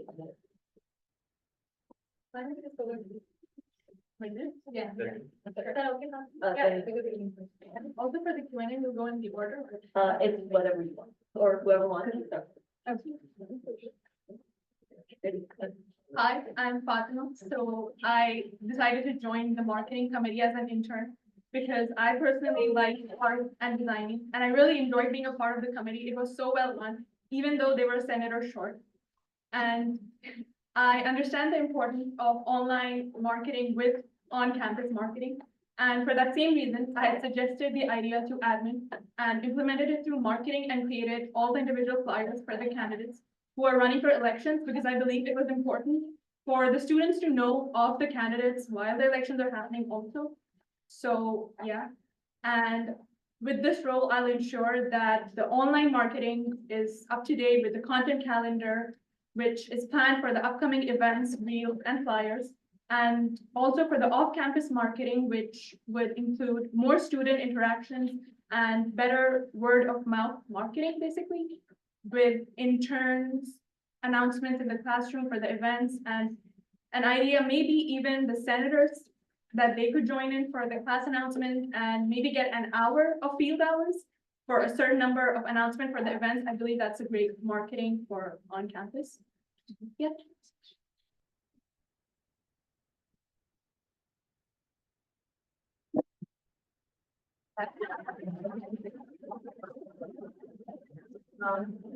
Let me know.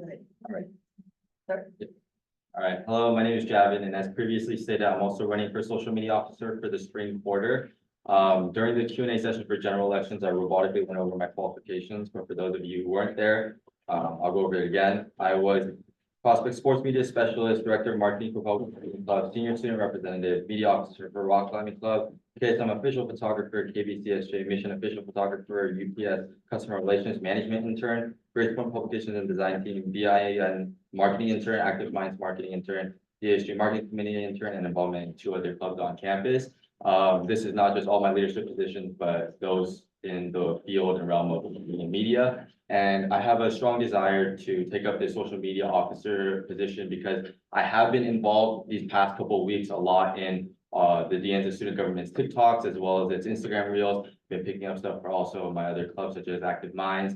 And I believe that we have to have a more communicative and simple outline organization and just delegation system for not just online, but also internally for the marketing committee. Because a lot of what the social media officer will be doing, you know, is delegation, managing stuff, and that doesn't always is not the external stuff that goes out, as important as those things are. And I believe that everything that I posted online is kind of, it shows that I do have an external capability when it comes to social media, but also the internal parts where delegation to interns. I believe that I have a strong aptitude in leadership and also delegation. I think that social media is important, that everybody understands what's going on. And it is, I do believe, a little bit cluttered, and it's unfortunate because we only have 3 senators in the marketing committee with the 4th, and I believe that I would be a perfect addition to that committee. Thank you.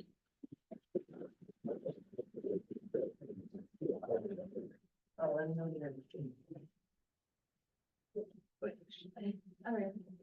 My name is Allison Lay, and I'm very excited to have the opportunity to be standing here. I enjoy art and photography, and luckily as a marketing intern, I've been able to use those skills. And also I'm a piano player and an electric guitar player, which has taught me determination, patience, and also time management, which is especially important for social media officer, because all of these committees use our social media to promote, whether it's an intern position or all of those. And it's very important to have like the urgency and the time management to be able to organize that. Also, I'm running for social media officer, not only for the position, but also I'm passionate about helping others find a community. Because before, I was always the outsider. I was always super afraid of joining these types of communities, just because I always thought it was hostile. And now that I'm at DASG, I'm very happy to say that I found a community, and I really want to help others here too, because most of the people I know go to school and then go home.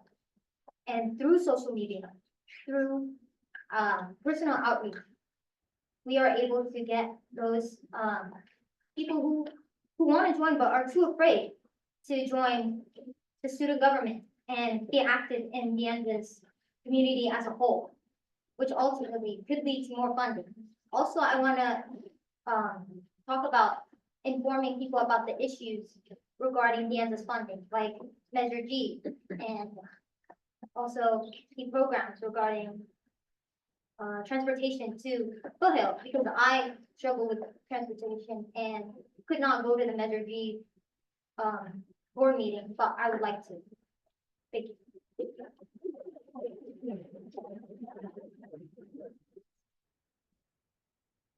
For those that don't know me, my name is Victor Fan. I'm looking to fill in for Candy's role as social media officer.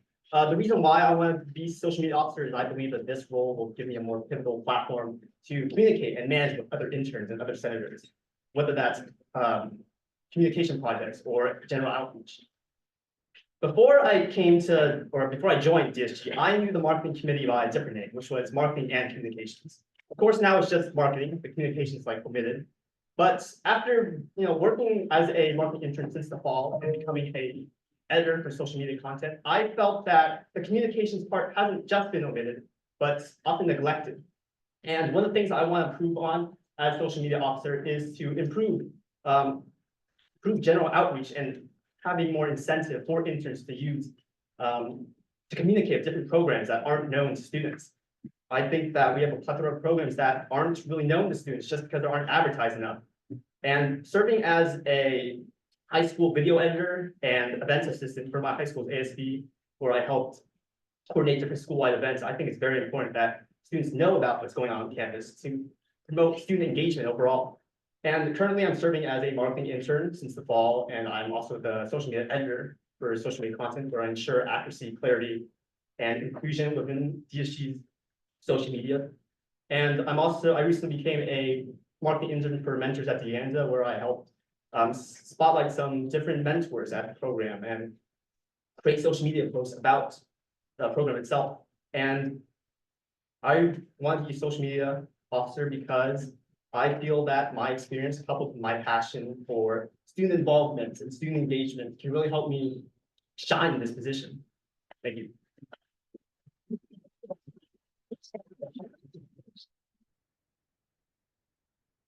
Hi, I'm Krishna Sumesh, and I'm a business economics major with specializing in marketing. And this is my this is my second quarter at the ANSA and first quarter at the DASG Marketing Committee. Got into marketing in high school during quarantine time where quarantine hit. I was really sad because I'm an extrovert and I cannot sit at home. So I started exploring different technologies like Canva and other websites, which I used to edit videos. And that's how I started getting the interest. And that's one of the reasons why I'm applying for the social media officer position. Because I believe I have the qualities that a creative director needs. I'm a dancer too, so that's my first form where I express my creativity and my management skills. I've been a dance teacher for past 6 years now, and I know how to manage people. Recently, I managed to run 5 different teams for a competition.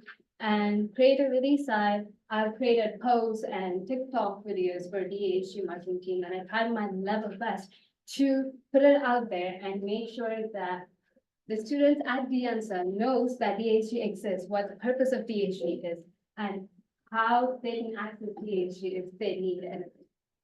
So I think as a social media officer, I would like to increase DANSA students' interaction with DASG and also the number of students who try to participate in the elections. I know someone in Senate meeting said that 1,200 people voted, and yes, it's an improvement from last year, which is 800, but still it's just 8% of our student population. So I would, if I become elected as a social media officer, I would like to increase that number. I cannot promise anything, but what I can say is that I will try my level best in terms of marketing and try to have a huge impact in society and the answer. Thank you.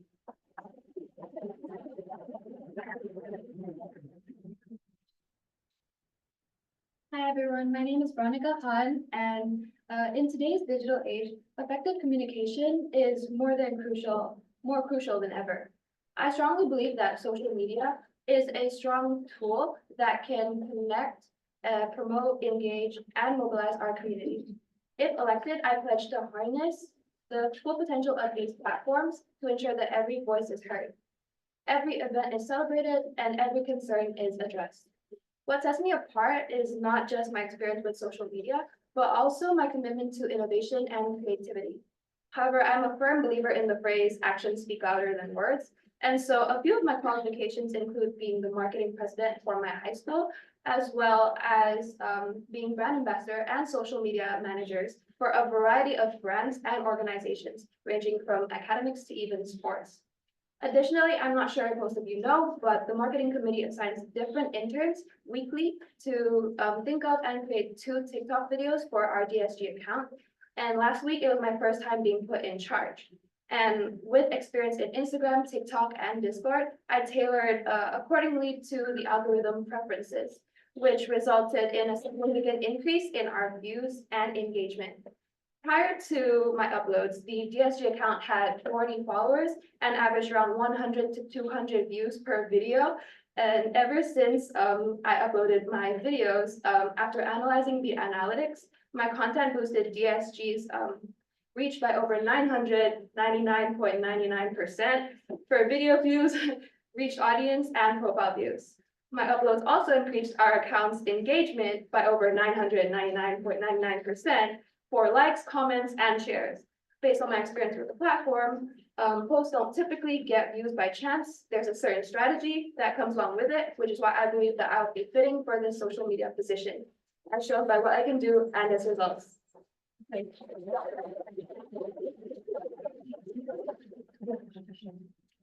So we will be having our 15 minutes of Q&A.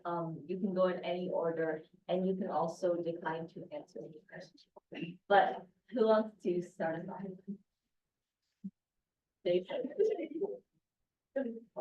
It seems like a lot of you are very, very, very busy. So if you guys could maybe elaborate on your time availability and how you make and how much you can slot DSG, how much time you can dedicate to DSG in your schedule.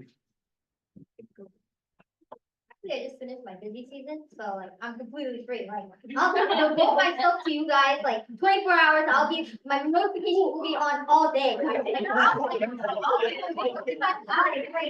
like my life now. Like if you guys let me, this will be my place.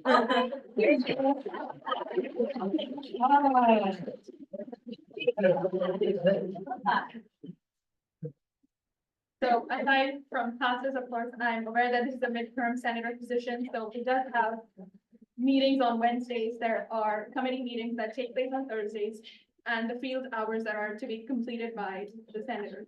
So I assure that I'll be able to do that because as of now, my official commitment is just to one other club as a content creator, which is the Muslim Student Association Club of the ANZA. So I assure that I will have enough time devoted for this club, apart from the time frame that is already mentioned, to go out of that and create the flyers, the ideas, strategies, and just, coordinate with the fellow board members and the interns of that committee.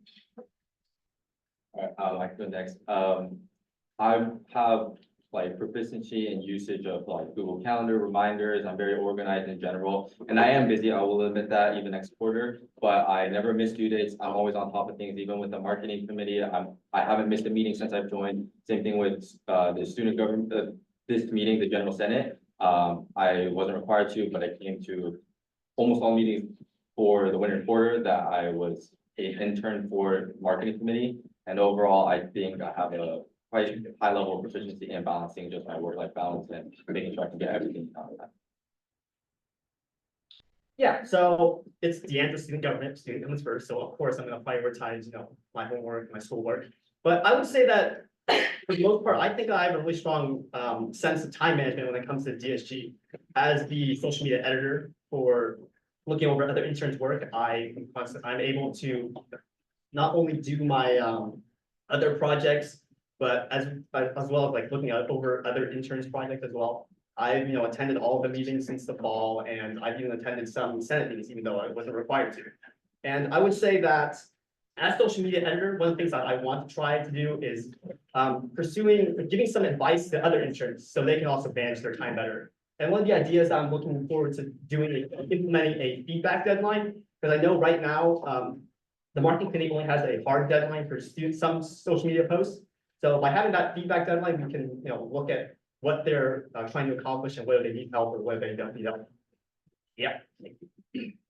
So in terms of time management, as Sam said, I also have a lot of extracurriculars, but if there's something that I'm good at, I would say it's management. Trust me, I'm not like an internally confident person. So when I say I'm good at something, I'm good at that. Management is my thing. Task management, people management, time management.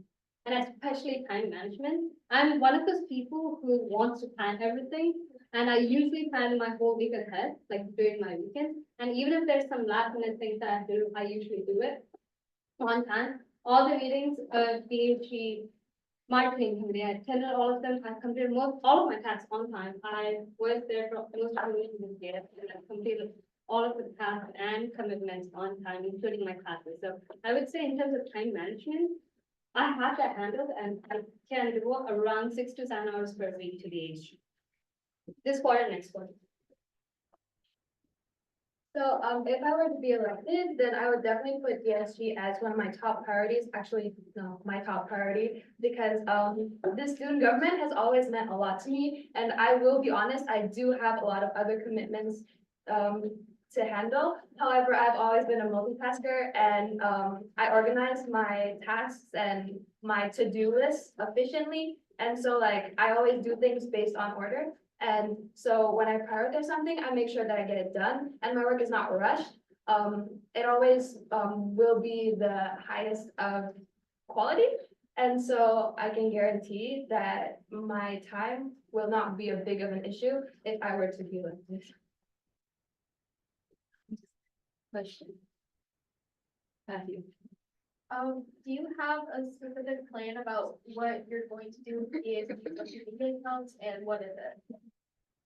I can start. I do have a plan for what I want to do with the DN student government social media account. I've brought this up in multiple marketing committee meetings, is that there's a lot of clutter and disorganization, which leads to other students on campus who want to find out more about student government or want to find out more about other events on campus, who can't exactly locate things. You may find something and then totally forget and figure out how to locate that. And there is pinning, but when you post so often, especially with the student government media channel, it just gets washed out. And it's important, I think, that we utilize third-party sources like Linktree and so that we can make a event calendar that's easily accessible for students. I think that that's what I really want to stress for this next quarter, is that with all the various events that we have, is that there's going to be a master place for all students to go to so that they can understand and go to one place in order to figure out what they want to do and where they can do that.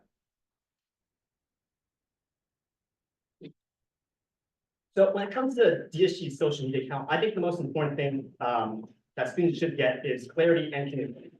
And one of the things that I want to shed more light on with our social media accounts is sharing shared governance reports, as well as ideas from DSG about Measure G, the Measure D. And I think that, yeah, we're doing it right now with the intern programs or projects right now, not sharing those Measure G posts as well as shared governance, but I mean, it's already at the end of the quarter. So I think if we do that before, maybe towards the beginning of the quarter, we can utilize those student concerns and feedbacks more effectively than just posting it at the end of the quarter itself, so that we can truly understand what they truly feel about the situations that are going around on campus. Well, definitely as social media officer, I believe that one of my main goals would be to increase outreach and our reach within the school and maybe even beyond Vienza, so that other people outside of Vienza can know about our school, and also promote the things that we have on campus, our facilities, our programs, our clubs. And so that other people that might be looking for a college to go to or attend, then they might look into Vienza because they know about our athletics programs, about the clubs we offer. I want to be able to advertise all that, especially also our necessities and things that people might not know about on campus, such as the food pantry and stuff like that. And also I want to be able to relay information that other people feels need a voice, a better voice to be spread around. If there were concerns or problems or issues that would come about, then I would try to have them relay it back to me, and I will do my best to post it and have it well spread throughout social media so that everyone knows about it. I would focus on more getting people to be active at the Enza, because when I first came here, I was really alone. So I think that by gaining more traction, funny and welcoming, more people will be more they would want to search and be more informed. And then that's when I would use the Instagram to inform people about the funding issues and programs, but also the programs here that we offer regarding tutoring, food pantry, but more focused on the reels that are super new. So as Javin mentioned, I totally agree, our social media page should be more organized, even though it's great right now, but I believe as a social media officer, your role is not only limited to the social media account, but to marketing in general. So I would take it out of the social media accounts. We already have Instagram, we already have Discord. An addition that I would like to suggest is an individual course of DASG on the Canvas dashboard of students, because Canvas is one thing that all students for sure have. Some may not have Instagram, some may not have Discord, but the dashboard will for sure be there. And it is similar to how the villages operate. There is a DASG Canvas dashboard, but it's either when you go on the website and then you access it, or you access it through a village. But I'm talking about an individual course. And second thing that I would say for better awareness and better awareness of DSG to students, not through social media, but to probably have welcome day every quarter, because every quarter is a new quarter for some students. So I think we should not limit it to the fall quarter, but also implement it through other quarters. And if not a whole welcome day event, just maybe a 1 week get to know DSG event. Yeah. So in terms of. Okay, so in terms of social media, as everyone said, they all have good points. So one thing that I want to highlight is if I become a social media officer. More than the social media itself, it's about actually reaching the students. So I would say I would have like a survey go out and try my best, like have people go around campus and do a presentation of taking the survey, just like a 1 or 2 minute survey, and figure out what plays, especially in social media, what they use the most and how they get information the most about the DHD, to figure out what actual resource they use. And through that, increase the marketing of DHD, because marketing is like the bridge between DHD and the student. So social media is a really huge way to get that resources out there and make sure students know about it. But to make sure that they know about it, we need to know how they're learning about it.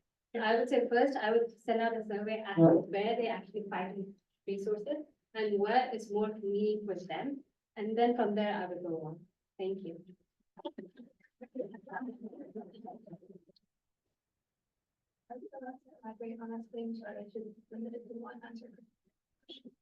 I'll just keep it to one answer per. But, was Adrian? Okay, Adrian. Okay, so my question is, one, how are you gonna make sure that the posts that you make on social media as a social media officer are A, getting views, and B, that they're not only being viewed and scrolled past, but that people are interacting with them?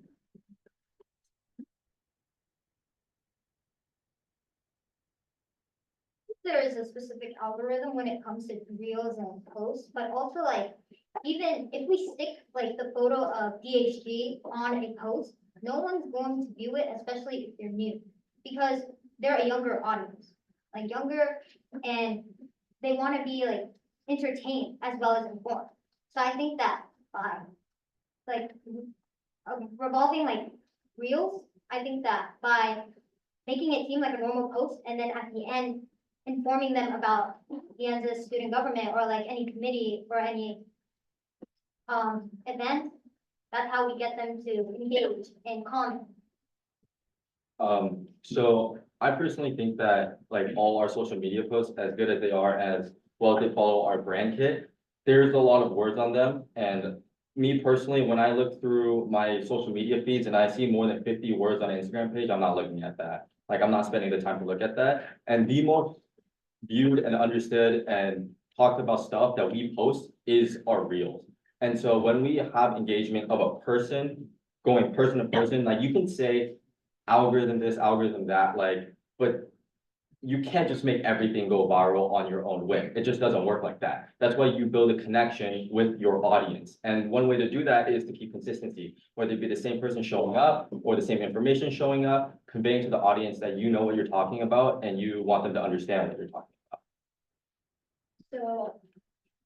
So actually, I agree with Javin on the basis of consistency, because it is true that when a social media page posts a bunch of posts that are consistent with what they are, then more often than not, that post is gonna be successful compared to other social media pages that are not consistent in their content.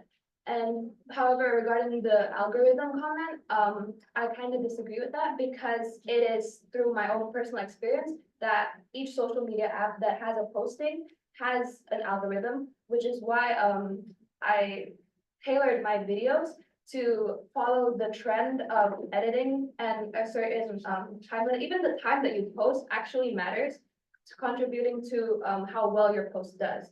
And so if I were to be elected, I would make sure that my knowledge on the algorithm would be spread amongst the interns and also everyone amongst the marketing committee. So for posts like Veronica mentioned, yes, there is an insight. You can study the algorithm. And I think the best way to know if your post is reaching to someone is to create reels, because you can view the number of views on that. And that goes same for the post, that you can view the insights and you know the engagement for your followers or for your non-followers. But then again, the main goal of creating those flyers or those events, those posts, are to let the students. I think is there a motion to extend? Yeah. Okay, I move to extend for 3 minutes. second. By Chris. Okay, moved by Caitlin, seconded by Chris to extend 3 minutes, any objections? Seeing none, Yeah, so the main goal of creating those posts is to get across those events that are happening to the students. So I believe that is not only restricted to social media, like I mentioned, but also to like the announcement on Discord and Canvas and on campus marketing, because at the end of the day, the main goal is not to get higher boost or higher likes or comments on the post, but rather to have more students know about them. So I think something to add to that is on campus marketing that could help get better awareness amongst the students about the events. I talked a while about this during my candidate introduction, but we can have 1,000 posts, 1,000 flyers on campus, but if we don't get student engagement, then what's the point of even hosting those events in the first place? And I think that, of course, there's an algorithm that plays into TikTok Reels, Instagram Reels. And for me, it's important to intrigue the viewer, to get their curiosity and to incentivize them for coming. And we've seen that success through the mini flea market, homecoming, the resource fair. So they've been successful because they've reached a lot of students who want to get involved in these programs.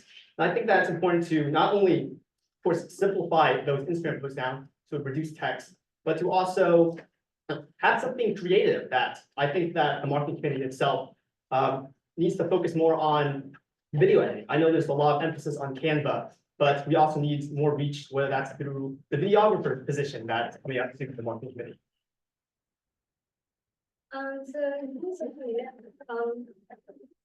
I think, yes, there's a lot of posts out there and videos out there, but we are not getting much likes and views. Yes, we have to make it funnier. Yes, there's an algorithm. Yes, there are a lot of events that's going on. Posting events will get traction, but I think the main point here is to familiarize students that there's this thing called DASG and there's a purpose for it, and that they can come over here. So I think familiarization among them is the main part. And how I would do it is maybe having something up in the portal or in Canvas, because that's what students use the most. Yes, maybe it's like a little outside my social media officer position, but I think marketing terms, having something up relates to DASG in portal or Canvas would be the best way so that students can get to know about DASG and they'll often visit it so they can actually familiarize themselves with DASG. Thank you. Oh, or who was first? Caitlin? Okay, can we extend it by 6 minutes? We're asking one question, so we want 1 minute per candidate. For this question. Is there a second? Okay, any objections? Okay. I want, huh? I was gonna ask if, I was gonna Wait, expand it and also ask a question. You guys didn't ask a question. Does anyone? It's 6 minutes. Your motion. Six for now, if. Yeah. I can answer, just answer it, if not, then no. It's 6 minutes, your motion. Yes. Okay, any objections? Okay, 6 minutes started. Yeah, I'll ask one. Chris? So you've been talking a lot about social media and wanting to improve it, but with this position, you're going to be a senator and you're going to be a leader delegating these tasks to interns. So how do you feel like you will effectively delegate these tasks to interns? And what would you do if an intern is not doing their task properly? I can go first with that. I mentioned this before in, I think, 2 of the previous questions about delegation and about my other leadership positions outside of just marketing positions that I listed. And I do agree that it's super important, especially in our marketing committees. Most of it is delegation, right? And I think that the best way to do that is through a master document, like I said, for the students, but also for the committee itself. When you have an organized spreadsheet, organized doc, organized calendar that everybody can follow and everybody can go to instantly, it makes things a lot smoother for everybody else. There's no learning curve to it when you just click a button and it's all there for you. And then in terms of dealing with the student, if they're not doing their task or they're not on time, it's just a simple matter of sitting them down and talking one-on-one. If that doesn't work out, then unfortunately, I'll just let them go. And then there's plenty of other interns at the marketing committee, so we can just throw it to another intern. Regarding like teaching newer interns, I think that a video about how to use Canva, video editing, hosting, and like the ADA requirements, those were like I had to ask other interns to teach me those. And as a senator, I would make like a video on just like how to do all this and then give it to them, like, if they're new, if they come in first thing, I'd ask for like their Discord and then send them the video. And if they were not like finishing their jobs, then I would sit them down and talk to them about the rewarding feeling about being a marketing intern and how it can benefit you. And if they're unfit for the role, then I'll just let them go. And so in terms of delegation and teamwork, I would say yes, there's a lot of work and a lot of interns, and teamwork is the best way to get things done. And as something similar to what Allison said, I will make a doc with a lot of tutorial videos of like how to use Canva, how to do video editing, how to post things in TikTok. I have a doc with all like mini tutorials on how to do things so that they familiarize themselves with it. Because same as Allison, I didn't know how to do something, so I had to ask around for people and to have help and like watch YouTube videos that don't talk. So I would say that would be one way for me to do it. And in terms of delegation, as both of them said, I will try to talk to them and I will delegate according to what they want. Because I know some people don't want to interact a lot and some people want to. So according to their choice, I'll give them the event that they want to do. And then if they're not performing and if they're not up to date, then I'll go talk to them. If there's something that they can fix, then we'll try to fix it. If not, then we don't have a choice. So, yeah. So I've already showed you all and told you all about what I can do when I'm in charge of content. However, if I were to be elected as a senator, then I would make sure that all of the interns and everyone that would be working with me, they know and they have the resources to do exactly what I did and also learn from it so that they don't need me anymore, like for future posts. But I will not only limit myself to making videos and tutorials on how to like do stuff on Canvas and other platforms. I will personally show them. I'll be like, hey, you know, this is how you do stuff. I will make sure that I'm approachable and basically make sure that everyone is not afraid to ask for help. And if they need anything, I'll be there. I'll teach them how to do anything they need, basically. And also, I'm not sure if you guys know this, but like, you can earn money from TikTok and Instagram posts. So like from our recent TikTok, actually we could have earned like about $40 from that. I'm not sure if we have that thing set up or not, but we can earn money from our social media. So yeah. So talking about interns and how to structure them, there is already an existing structure within DSG with every committee that certain number of interns are assigned to senators. So I think be more consistent with that. That is what I would ensure, that all interns know that there is a senator that they need to report to.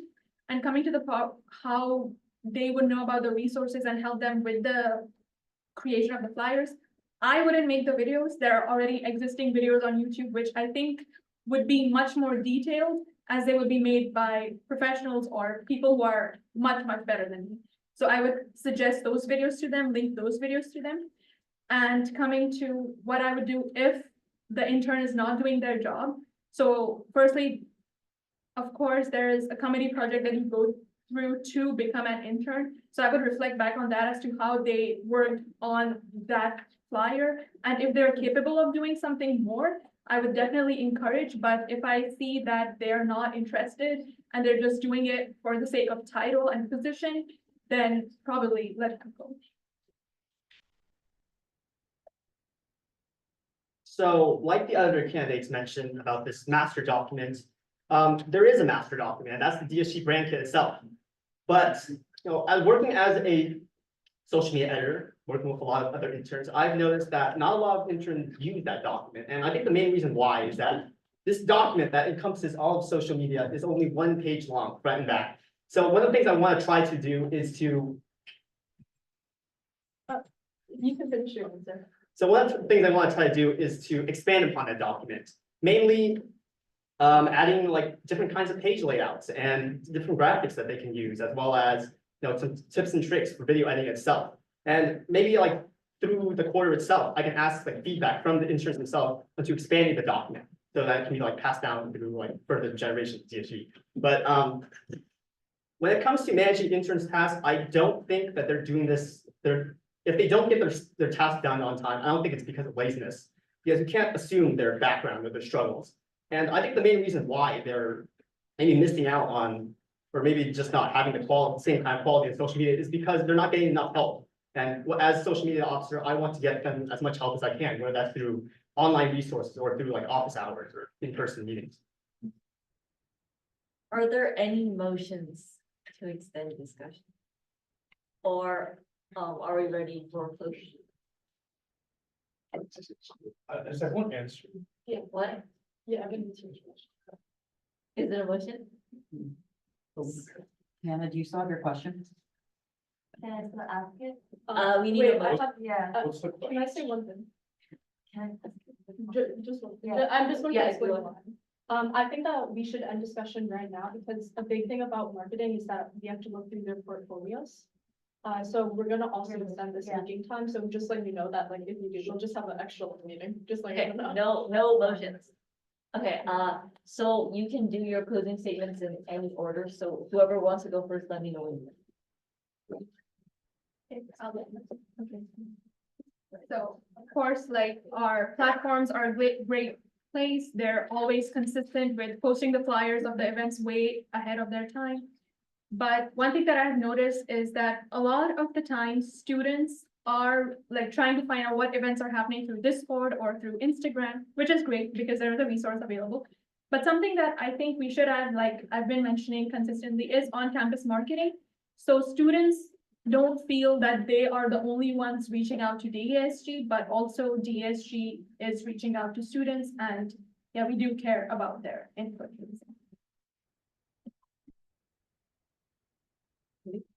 All right, just to close, I do believe, regards to the comment about the master document, we do have one, but what I want to do is not just have one master document, is within the master document, have just quick links that you can go to event calendar, delegation calendar, so that all the interns know what everything is and how they can do it smoothly. And in regards to the algorithm comment, I do believe something that Adrian said, the question that she brought up was the fact that people don't always view it, or people, even if you get engagement, it's not always the engagement that you want. As the point is that I don't think that necessarily it matters if we go viral, but we just market to our media base, which is the people who follow us and who want to understand the events.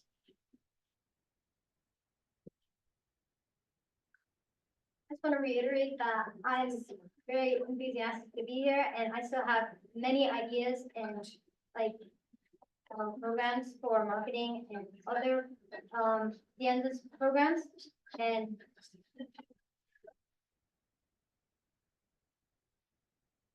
Oh, that was it. My bad. Ready? I mean, to be honest, all the candidates here are great. I'm sure it's gonna be a really hard decision for you guys after this. But I mean, one thing I can say that for me, social media is something that I always look forward to. I love communicating with students and student involvement myself. I think that social media is the first way for students to get involved with DSG. And from my experience as a video editor in my high school ASB, as well as becoming a marketing intern since the fall, I believe that I can help change the marketing committee to become a more effective means at providing outreach and more posts adhering to DSG's quality.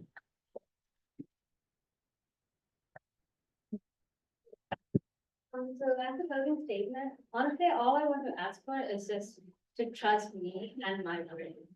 Because I started in this marketing committee this quarter, beginning of this quarter. I try to engage in as many activities as possible and as many events as possible, take on as many work as possible. So I think if I'm able to do that, imagine giving me a huge responsibility and how much work I would put in and how better I would work given that much responsibility. So all I'm asking for is to have faith in me, and I think I would be a great add-on to the committee and the Senate because I have leadership, management, and creativity skills, and those are my expertise. Thank you.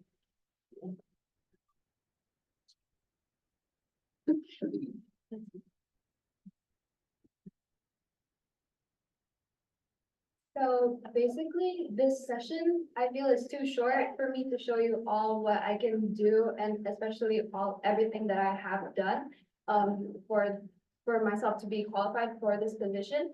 However, I have been involved with even video editing as early as elementary school.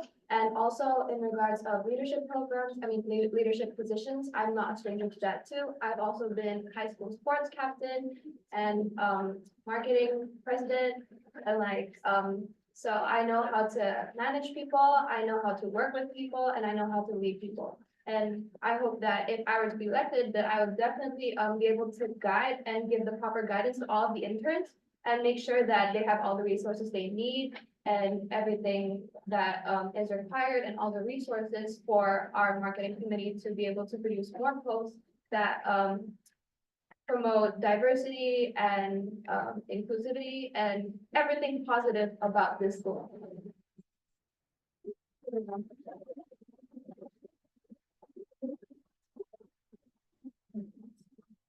So, so we'll be doing our 10 minutes of Senate. Can I extend it to 15? Huh? I'm going to extend it to 15. Or sure, 20. Yeah. Chris. I second. A move by Caitlin, seconded by Kristen. Huh? To make Senate discussion 20 minutes. So if you could all step up and we'll call you back in.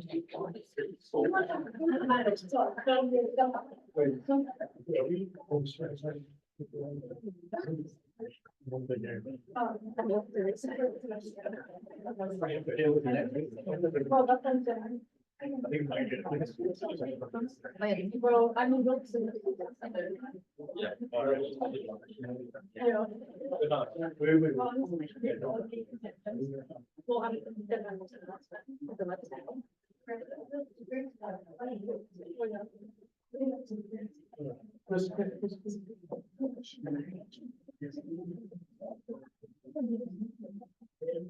Okay, Caitlin. Where'd Chris go? He just. Check. We'll be right back. Okay. No, never, just do it, yeah. Anyways, if you guys haven't already, please look through each portfolio from the candidates. On the agenda, there are links to like what posts they've linked that they think shows what they do. Is it? I want to ask you, what do you think? Because I'm not personally, I'm not very. Okay, one thing, I will go through each candidate. I'll give you guys the rundown. So, to be clear, every single candidate here has been incredibly dedicated. I think that they're all very strong people. Let me go through the actual agenda so I don't miss one.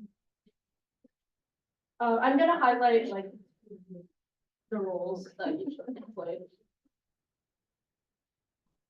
Okay. All right, I'm just gonna go top to bottom on the list from the agenda. Javin has been really good at saying exactly what he's going to manage.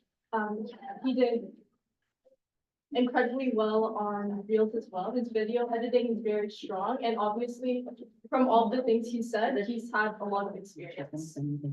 Fatima, super consistent, very proactive in reaching out. She reached out to do the senator. Is always asking for more assignments, is always willing to take on more. Victor's been an original. He dropped it multiple times. He knows the original social media officer. He knows the original things. He's been very consistent with us. He also is the editor for DASG, so he has prior experience giving feedback. Veronica obviously popped off big time on Reels. Knows the trends very strong. Krishna, also super consistent. Similar to other candidates, she has been very willing to take on more projects, has also been very proactive. Allison, same thing, very consistent. Please look at their portfolio. Do you have anything you want to say, other marketing senators? Honestly, I'm like kind of not sure, but I do want to highlight one thing. What I really would love to see in this role, even though they're only going to do it for a quarter, is really understanding what DASG marketing is about, right? Because I know that a lot of them talked about, going viral, stuff like that, which obviously that's cool. Going viral is cool. However, what I really want is a social media officer who's really good at knowing and like being able to communicate with our students, because at the end of the day, we're talking about the end of students, right? That's our target audience, and I really want a social media office to be really proactive.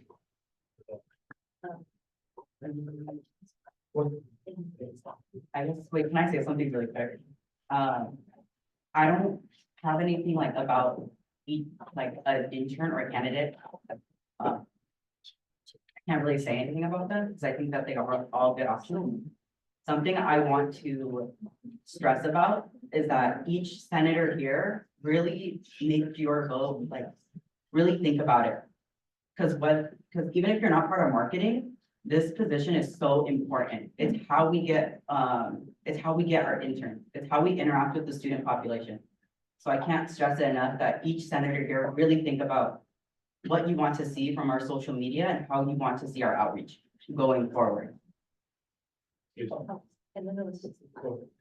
I ask you, if this position is more about actually doing the social media or delegating tasks and managing it? It's more management or doing? So there are two aspects to this position. A big part of it is content management. Another part of it is creative direction. So it's a bit of both. But more. I'd say having someone work on creative management, I think it's both equally important. The hard skill of managing people is like something that's a requirement. Are you just wondering? Can I get clarification on the 999% number? Sure. So with TikTok, so okay, Instagram Reels, for instance, our viewers on it is pretty consistent, like 1 to 2K.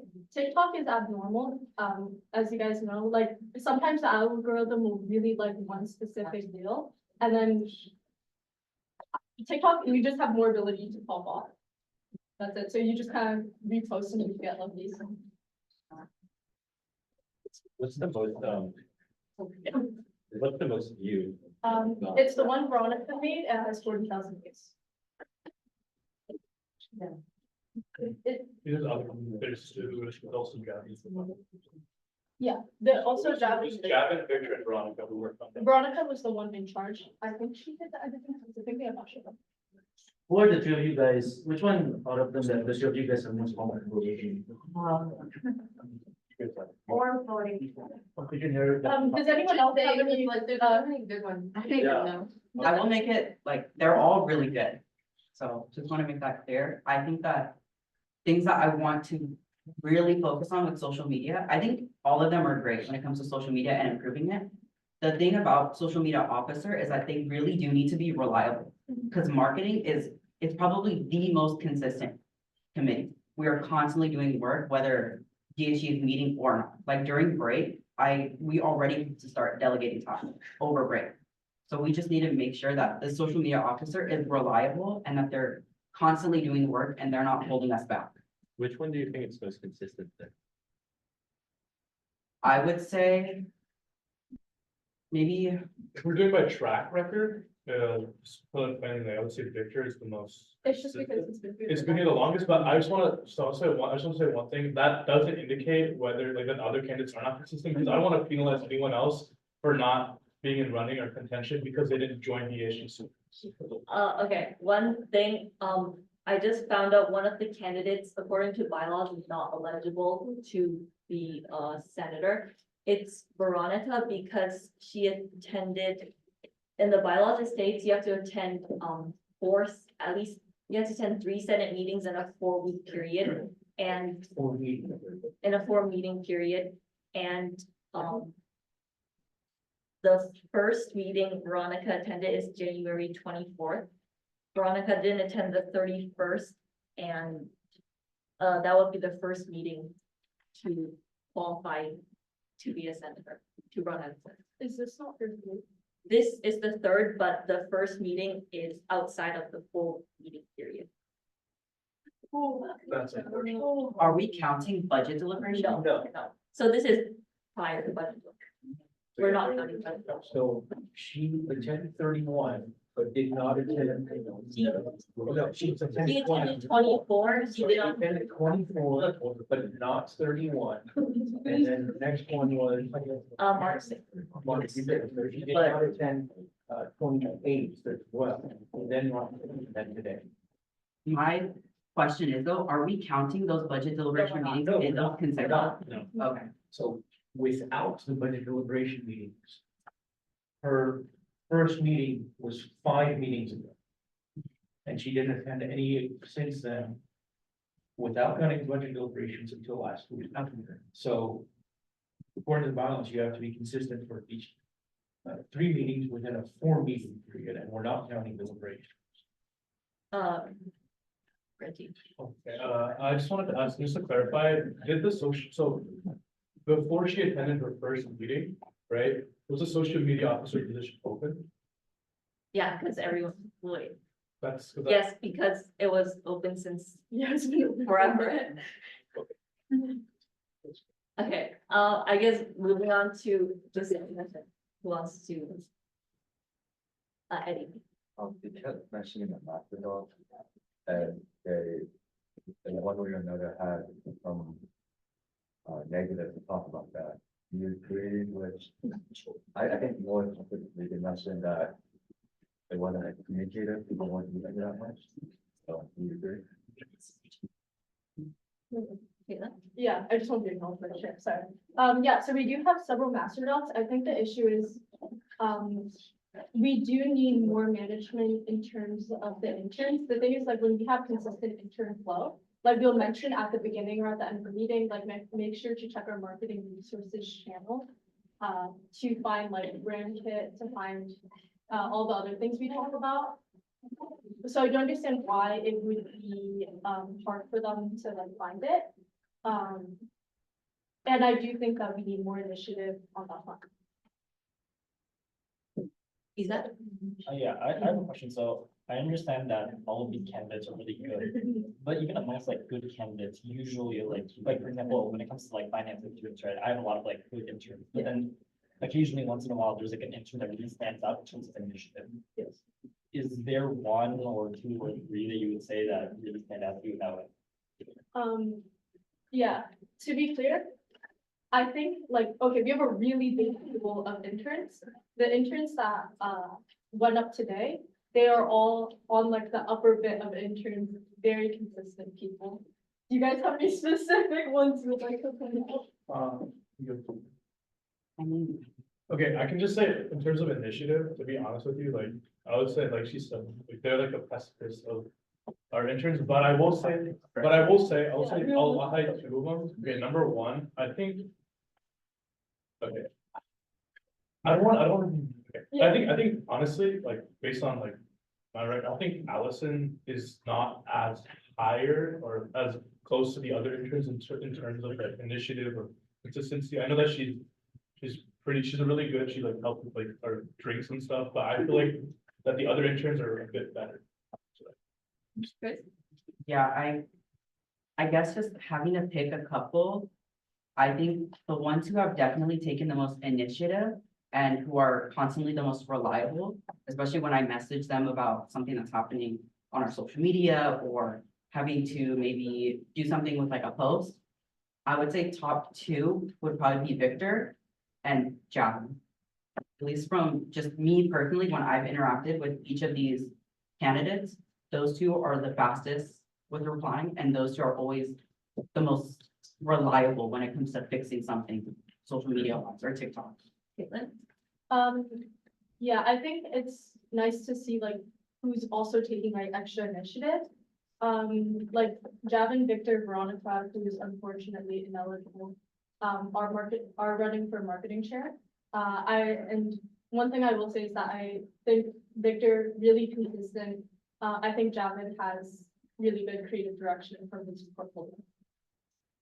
I'll also add that Krishna also does take some initiative. She does reach out to us a lot, especially on like, even for this election, she like had a lot of questions. So I just wanted to. Jason? Yeah, I mean, I know you said that you don't want to eliminate someone who's been in for long, but since we have 1 quarter left, might as well get someone that's more familiar with how everything goes, right, which is big there. If he's just as good as every other candidate. I think that Victor has his strengths, I think that, John has his strengths too. I don't think like picking one. It's not analogous. I think. Yeah, okay. I think, because I want to be so nice, but at the end of the day, Jason, you can make a point. I think if we are to get rid of certain candidates, I would probably say Fatima and Krishna, just because I think that they are great candidates. However, I think they need to grow as an intern and as a possible senator. We need somebody who already has the skills to be a senator and who can take leadership very quickly. Like literally, we were talking about how whoever gets elected, they're starting today. Like, we're gonna train them because we need one so bad. Ask you. Yeah, I think, just like echoing what Peach just said, I think it's important too, like when we're thinking about who we're going to vote for, just like the fact that there's 1 quarter left and like we have, okay, like at least from programs, right, like we already have so much stuff planned that marketing is going to have to do for us. So I think that's a really important thing to consider, like who already has like those leadership qualities, who's already like taking the initiative, who's like basically excelling already. Not to say that the other candidates aren't good or anything like that, but just like, obviously there's like some advantages, some disadvantages that people have, and I think, yeah, so. And for the 2 candidates you mentioned, like Krishna and Fatima, are they like the newest interns or like? I think the newest interns, I think that would be the Javin and Brown. No.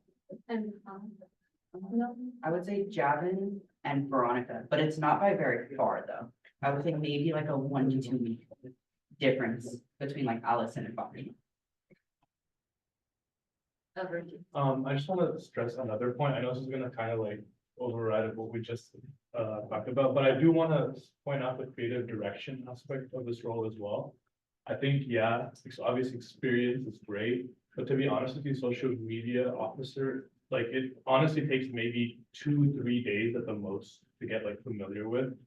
Especially when you do like, you used to see the Excel and see, oh, it's the content calendar, blah, blah, blah. I don't think it really takes that much like brain, no, but it doesn't take that much training or exercise to really learn the role. So I would also be interested in if everyone took a look at the portfolios and saw the creative directions. Yeah, I just wanted to just kind of relay what Frenchie said. If you're on the meeting right now, looking at the minutes, please check out each one of these candidates and what they have done, whether it's a TikTok or a social media post. Because if there is a certain direction that you would like to see DSG go, marketing wise or social media wise, please voice that as well too.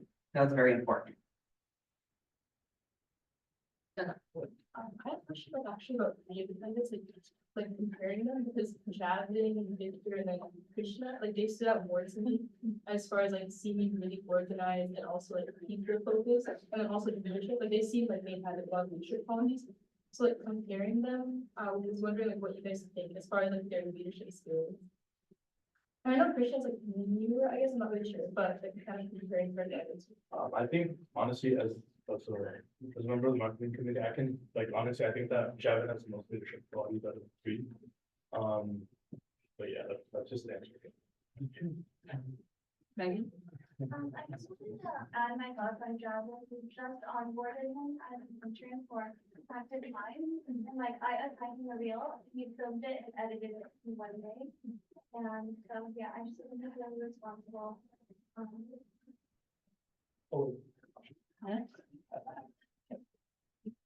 See that. I got that for a second, but I think I heard Richie say that Javin has the most leadership has the highest leadership quality of them. Is that, or am I wrong? I'm just saying objectively, yeah, he has the most leadership. And that's what I bet you guys can also vouch for. I don't think I've seen a 1.5 sample size from each other candidate put in a leadership position. I kind of disagree with that. I think that the sample size on that, I mean, like, to be honest with you, we're gonna talk about like candidate by candidate. I think Victor is the editor officer, so we could use that as a sample size for Can you articulate exactly? Okay, let's not have any back and forth, Eddie. I'm not sure it's gonna happen that quarter, but I know at least for administration, we're talking about, cooperating with the marketing department on quite a big project. So I think more not of the quality of the editing, more important, I think the leadership and how they delegate the intern is more important, for the role, at least from what I got treated for that quarter. So I think I have a candidate in mind. That candidate is Victor, and objectively, I think the question that Caitlin asked them, all of them besides Victor mentioned the math talk one way or another, but Victor specifically mentioned that he wants to cooperate with the interns personally and communicate with them in a more personal level, face to face. I think in front of everyone here, they kind of shows their real intention. And judging by the first they mentioned the math talk, which was conveniently one of the most apparent, I guess, problem that they could say in the marketing committee. I think Victor stood out because he actually cared, or at least showed that he cared about the other input. So I would pick Victor objectively. Ria. I can't say much about the other candidates, but the only one I've worked with before is Victor. He's an intern on our marketing community for mentors. So he works with all of the senior mentors, so I work with him a lot for programs and stuff. And I just want to say, like, I know mentors is like expanding our marketing, and he's been like consistent on all of that. And we're like trying to launch our deals as well. And he helped us actually film earlier today. And even outside of marketing, for all of our mentors events, he's always like helping out with events, and he's just really reliable. And we could, like, in mentors, and he does a lot of that and helping with our social media. And then like outside of that, I think Victor also mentioned that he was like in the social media from high school, actually went to the same high school, so like I'm familiar with that marketing, and then working with us. So I think it's kind of, I would just say that he's someone that is reliable from what I've learned. Actually, Dennis, I think you mentioned there was a different voting system you could use. So could you maybe look for the runoff?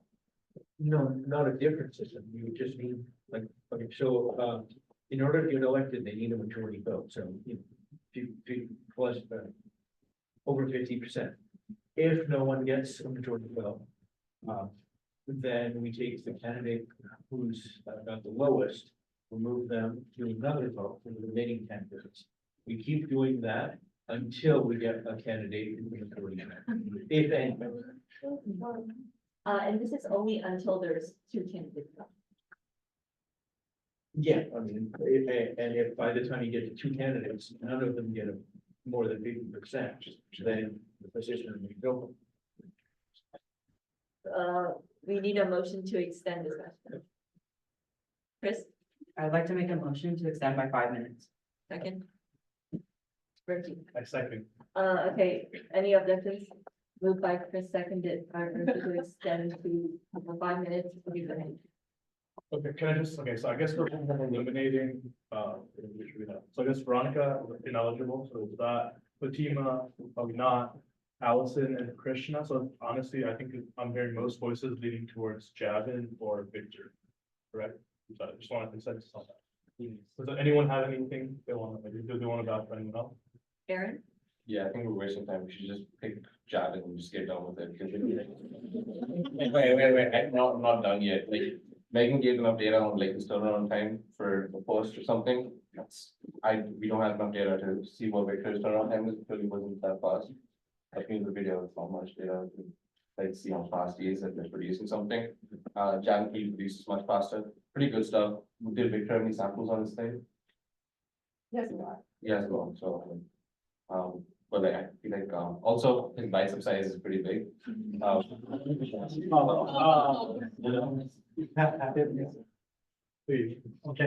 Yes. I think Javin's great. I do think that just saying that he's the outright winner is disrespectful to the other candidates, because Krishna has put in a lot of work as well. I know I didn't mention her, but I think she's someone that I would like to see at social media. I would also don't mind Victor still being in the running, Because Rita gave very good evidence outside of DASG as well. Isaac. I think within, like, if we're picking, like, if the options are Javin or Victor, I would lean towards Victor. Just because I think he has more experience in Senate. And he has worked with a lot of other committees. And I think he would be better, to be honest, than Javin. Asya, I have a question for like the marketing people. So since I guess we're like discussing between Jalen or Victor, which one of the two candidates would you say has had more like innovative ideas for the social media specifically? Because like obviously social media officer means mainly social media. So who has like more? Yeah, in terms of innovative ideas, I would say that. I'll say Jack. Okay. Oh, okay. But if it's between Victor and Davinder, I'm also leaning a bit towards Victor because one, as Alex said, he has more Senate experience basically. And number two is that Javin sounds much busier outside of Senate from what he said. So that's why I'm sort of leaning towards Victor. Bertie. You do bring a good point about that, but I just want to say experience is overrated, respectfully, because we always talk about, like, we have Senate experience, stuff like that, but when we get more innovative or newer people, like, we can't just elect people who are in our clique, right? We need to have that equity, and that we have that outside voice, and I feel like we preach about, oh, we have equity, we have diversity, we're inclusive. But I don't think giving someone based on experience, and I'm currently the social media manager as well, and I can tell you, it does not take a lot of experience, or it does not take a lot of like thought into it. That's what I just want to outline before we cast our vote. First of all, I think we have to extend the debate. Oh. Matthew? Oh, you No, wait, but But do second of all, I just want to ask marketing. If we're picking between Javin and Victor, who would you take? Yeah, because you guys are working, I mean. I'm both reluctant of to you. answer this on minutes because I don't know who the winner is. I would say personally, for me personally, each senator should voice their own opinion, but for me personally, I would pick John. That it's all. We are still having a vote. Okay. Can we Javin may or may not have the majority? Jenna? Oh, I wanted to ask Chris.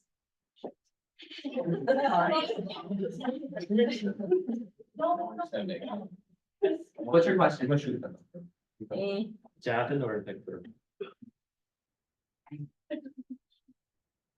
To be real, I have gotten better feedback and more reliability from Victor.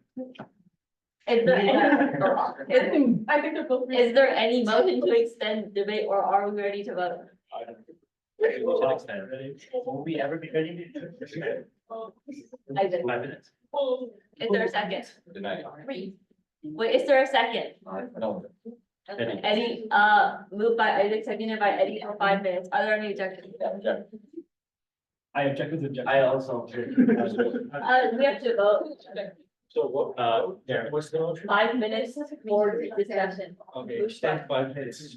Yeah, if any one person objects, doesn't matter who. We have to vote. So who objected first? You're gonna take 5 minutes.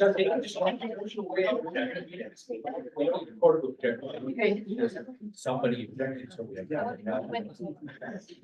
I can just retract your motion. No. My objection. No. Okay,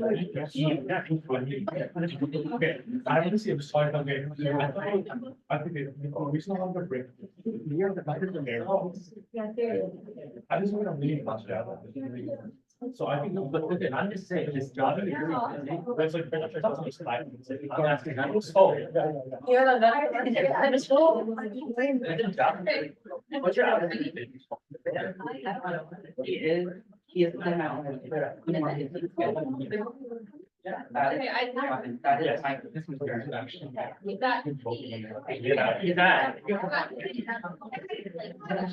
We're voting to extend 5 minutes or not.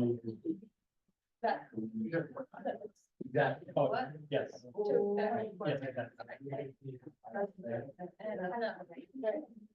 Jackson. No. This motion is to extend discussion by 5 minutes. Oh, no. No. Sorry, guys. No, you're voting. Yes.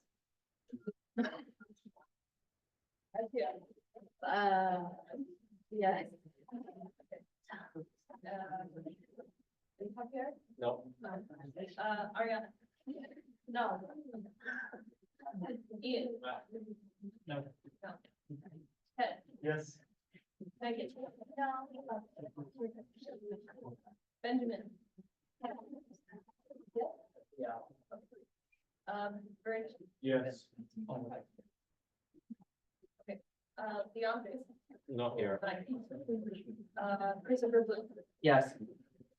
Eric? No. Ria? Adrian? Not here. Jeff? Yes. Jason? No. This is the weirdest voting I've ever seen. Oh. Yeah. No? Kate? Matthew? Yeah. Francisco? Nah. And Eddie? Yeah. This is the weirdest voting I've ever seen in this chamber. 5 minutes already gone. Should have done it. Ask Aaron. I mean, to be fair, I said those things. Oh, you said that. Yeah. Well, actually, Wait. I don't. why don't we have two of them? That's what I'm saying. I wish we could. I wish we could have three. We sure. It's on. Another Wait, can I split it? No. So it was 12 yes and 9 no. Okay, 5 minutes. Let's start. Who's first? I mean, Benjamin hasn't said. Okay, Benjamin.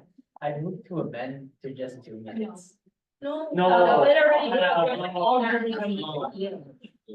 Rescind that. No, No, 5 minutes is passed, and this, get. Okay.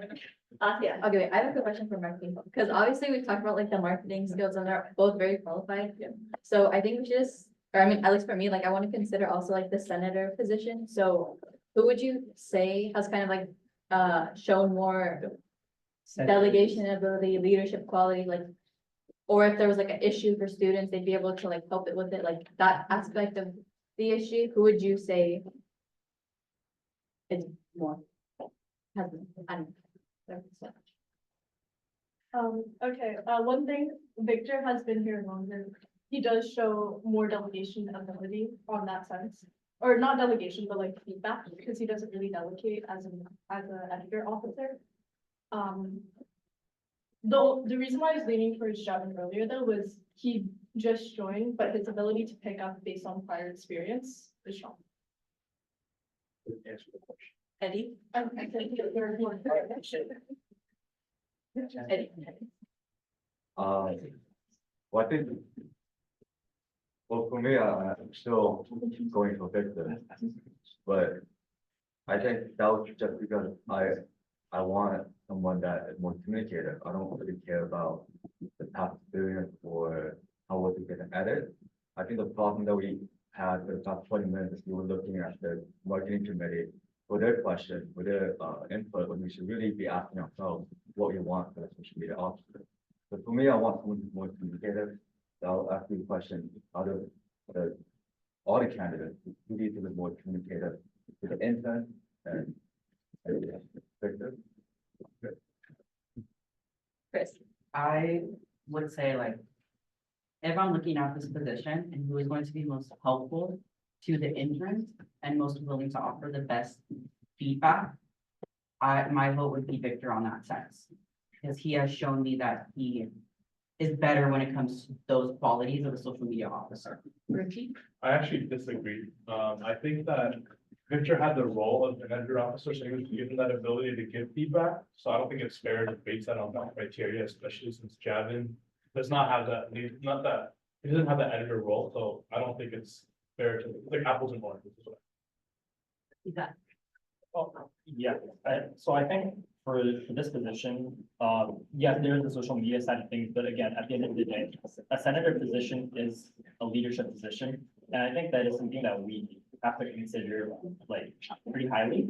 So wait, Richie, because again, you mentioned earlier that in your opinion, got the name, Davin was able to display more leadership qualities. Can you elaborate more on that statement?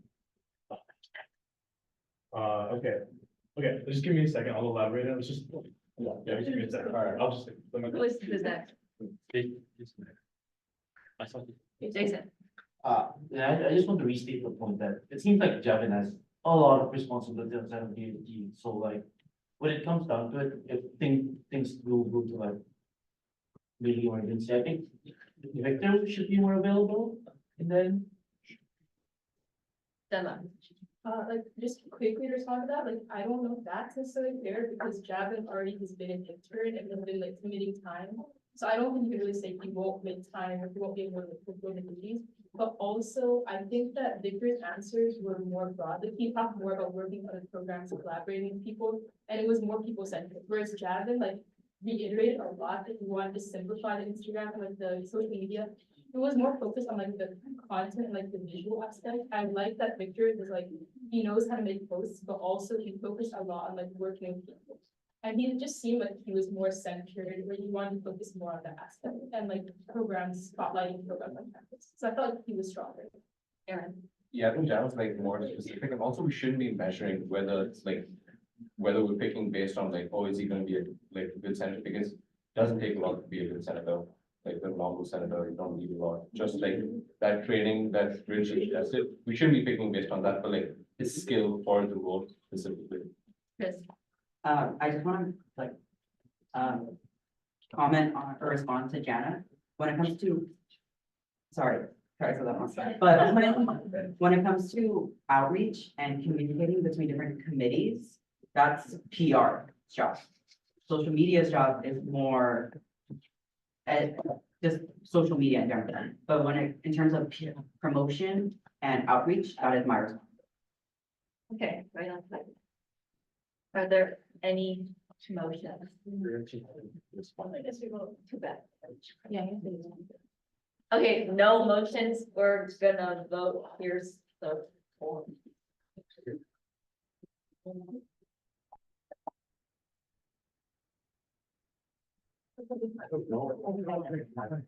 This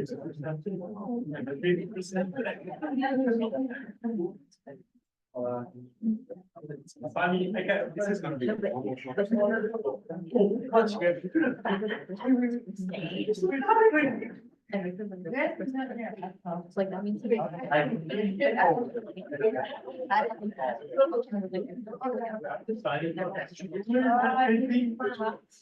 Yeah, the sign. Oh, I changed the permission again. Okay,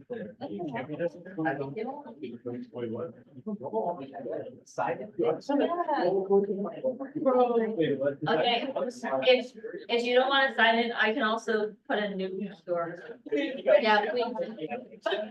Yeah. We have to vote again. You know what's the thing for? We should say that there's one person. I believe about that. I know, I'm not. And then I have.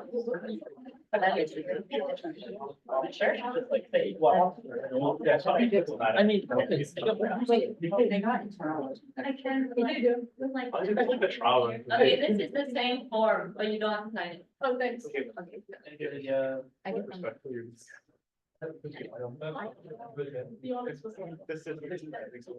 them. Why? Okay, but like. No, it's the same form. It's a different board. Not a different form.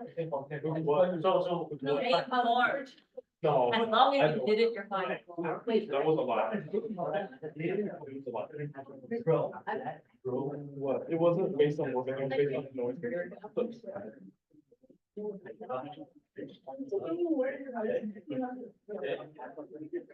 Well, no, I think, well, yeah, that's what I'm saying.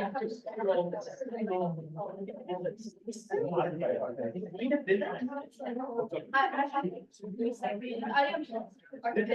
By bylaws, we get.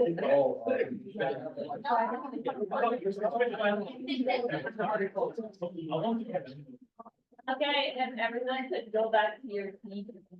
Voting is not important.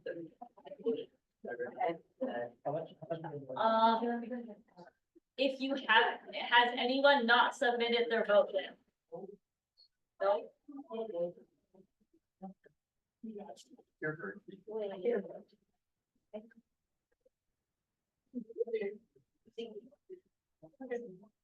I think those.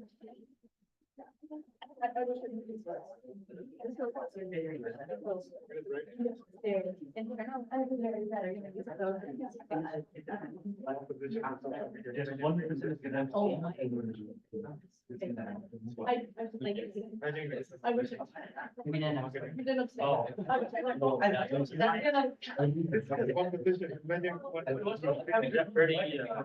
Bro, they didn't get I hate to eat it, but it's not kind of favorite. I mean, I love my kids. I love them. We wanted to have a position more. Yeah. As we tend to move towards. but then we can just cut the chairs a little bit. Chair of Finance. Huh? How to say? You think our pay would be better served finance? Okay, we're going to be going over the results of the vote. William?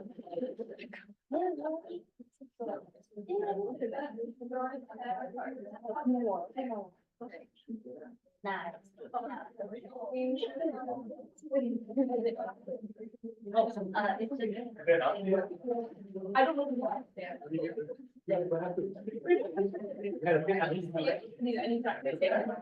I think.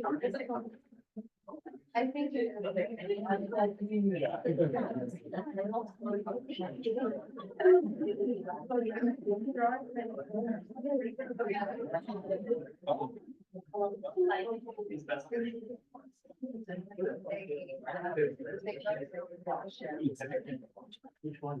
Dude, that's. Oh my God, internal officers are all positions. So.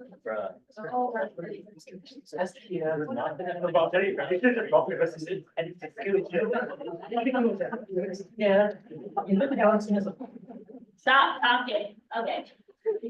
Yeah. Okay, so Jason was for Victor. Ariana was for Javin. Kate was for Javin. Ted for Victor. Aaron for Javin. Nicholas for Javin. Ria for Victor. Christopher Blue for Victor. Ian for Javin. Eddie for Victor. Megan for Javin. Jenna for Victor. Hannah for Javin. Matsuko for Victor. Isaac for Victor. Isaac for Javin. Matthew for Javin. Caitlin for Javin. Fernchi for Javin. Anthea for Javin. And Benjamin for Victor. So, for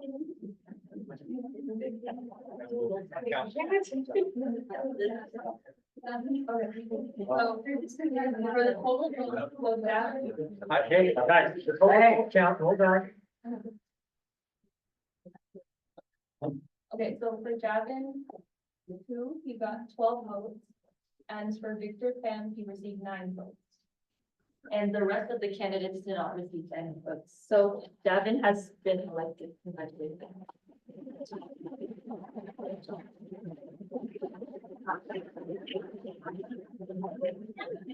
Thank you to everyone who applied. As you can probably tell, it was a very difficult decision. But we'll be moving on to public comments. Are there any public comments? Moving on to advisor announcements. Coaches, good luck with your finals, and I know you're gonna be getting for those that are transferring, you know, a big day is ahead of us. I hope that you get into your school of choice and, you know, it's okay. Okay, we'll be moving on to introduction of prospective senators. So if you are either interested in running for vice chair of administration, or you are currently running in general elections as a candidate, do come up here and please put your name and what position you're running for. Anyone who ran in general elections for any position.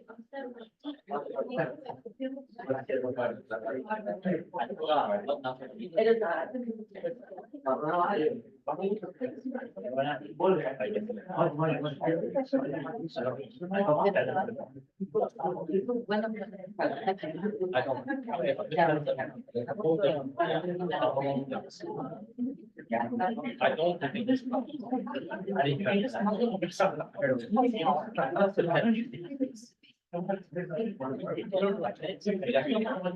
Hello, I am Yan and I'm running for a chair of finance.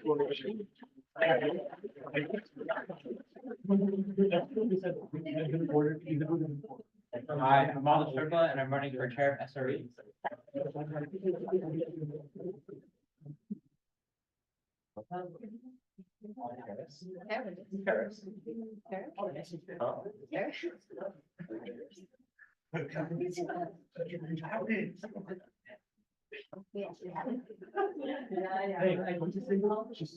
My name's Cecilia, I'm running for Charles.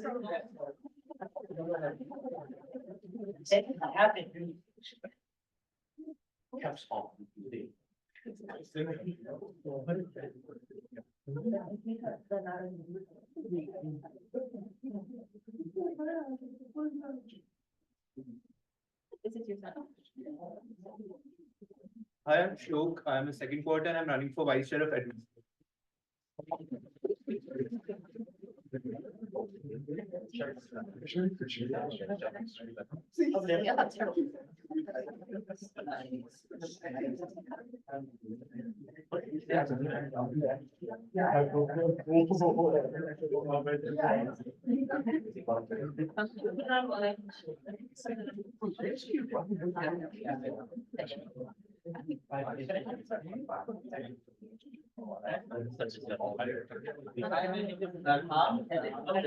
I am. Are you running for vice chair? Both the chair of student welfare and equity as well as vice chair of admin.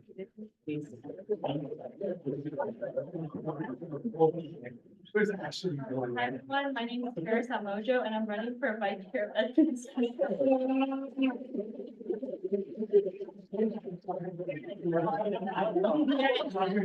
Is it your first Senate meeting? Oh, yeah.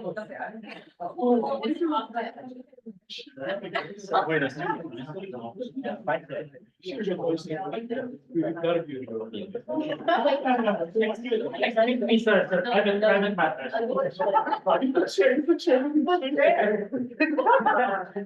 Private decision. You're not an intern. You're not wrong. Oh, she could be an intern next. Wait, she's not next me just. One for the quarter. Oh, yeah. I should research in the private. We actually could go. That doesn't count. I am Victor, right chair.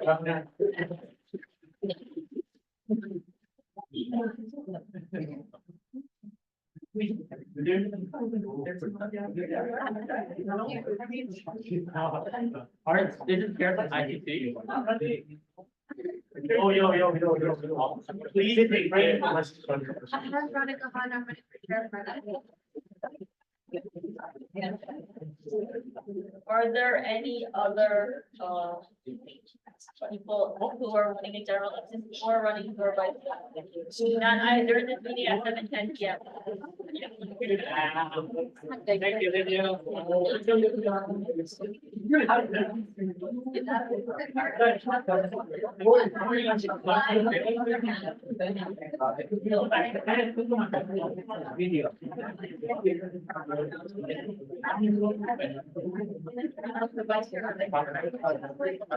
Just vice chair.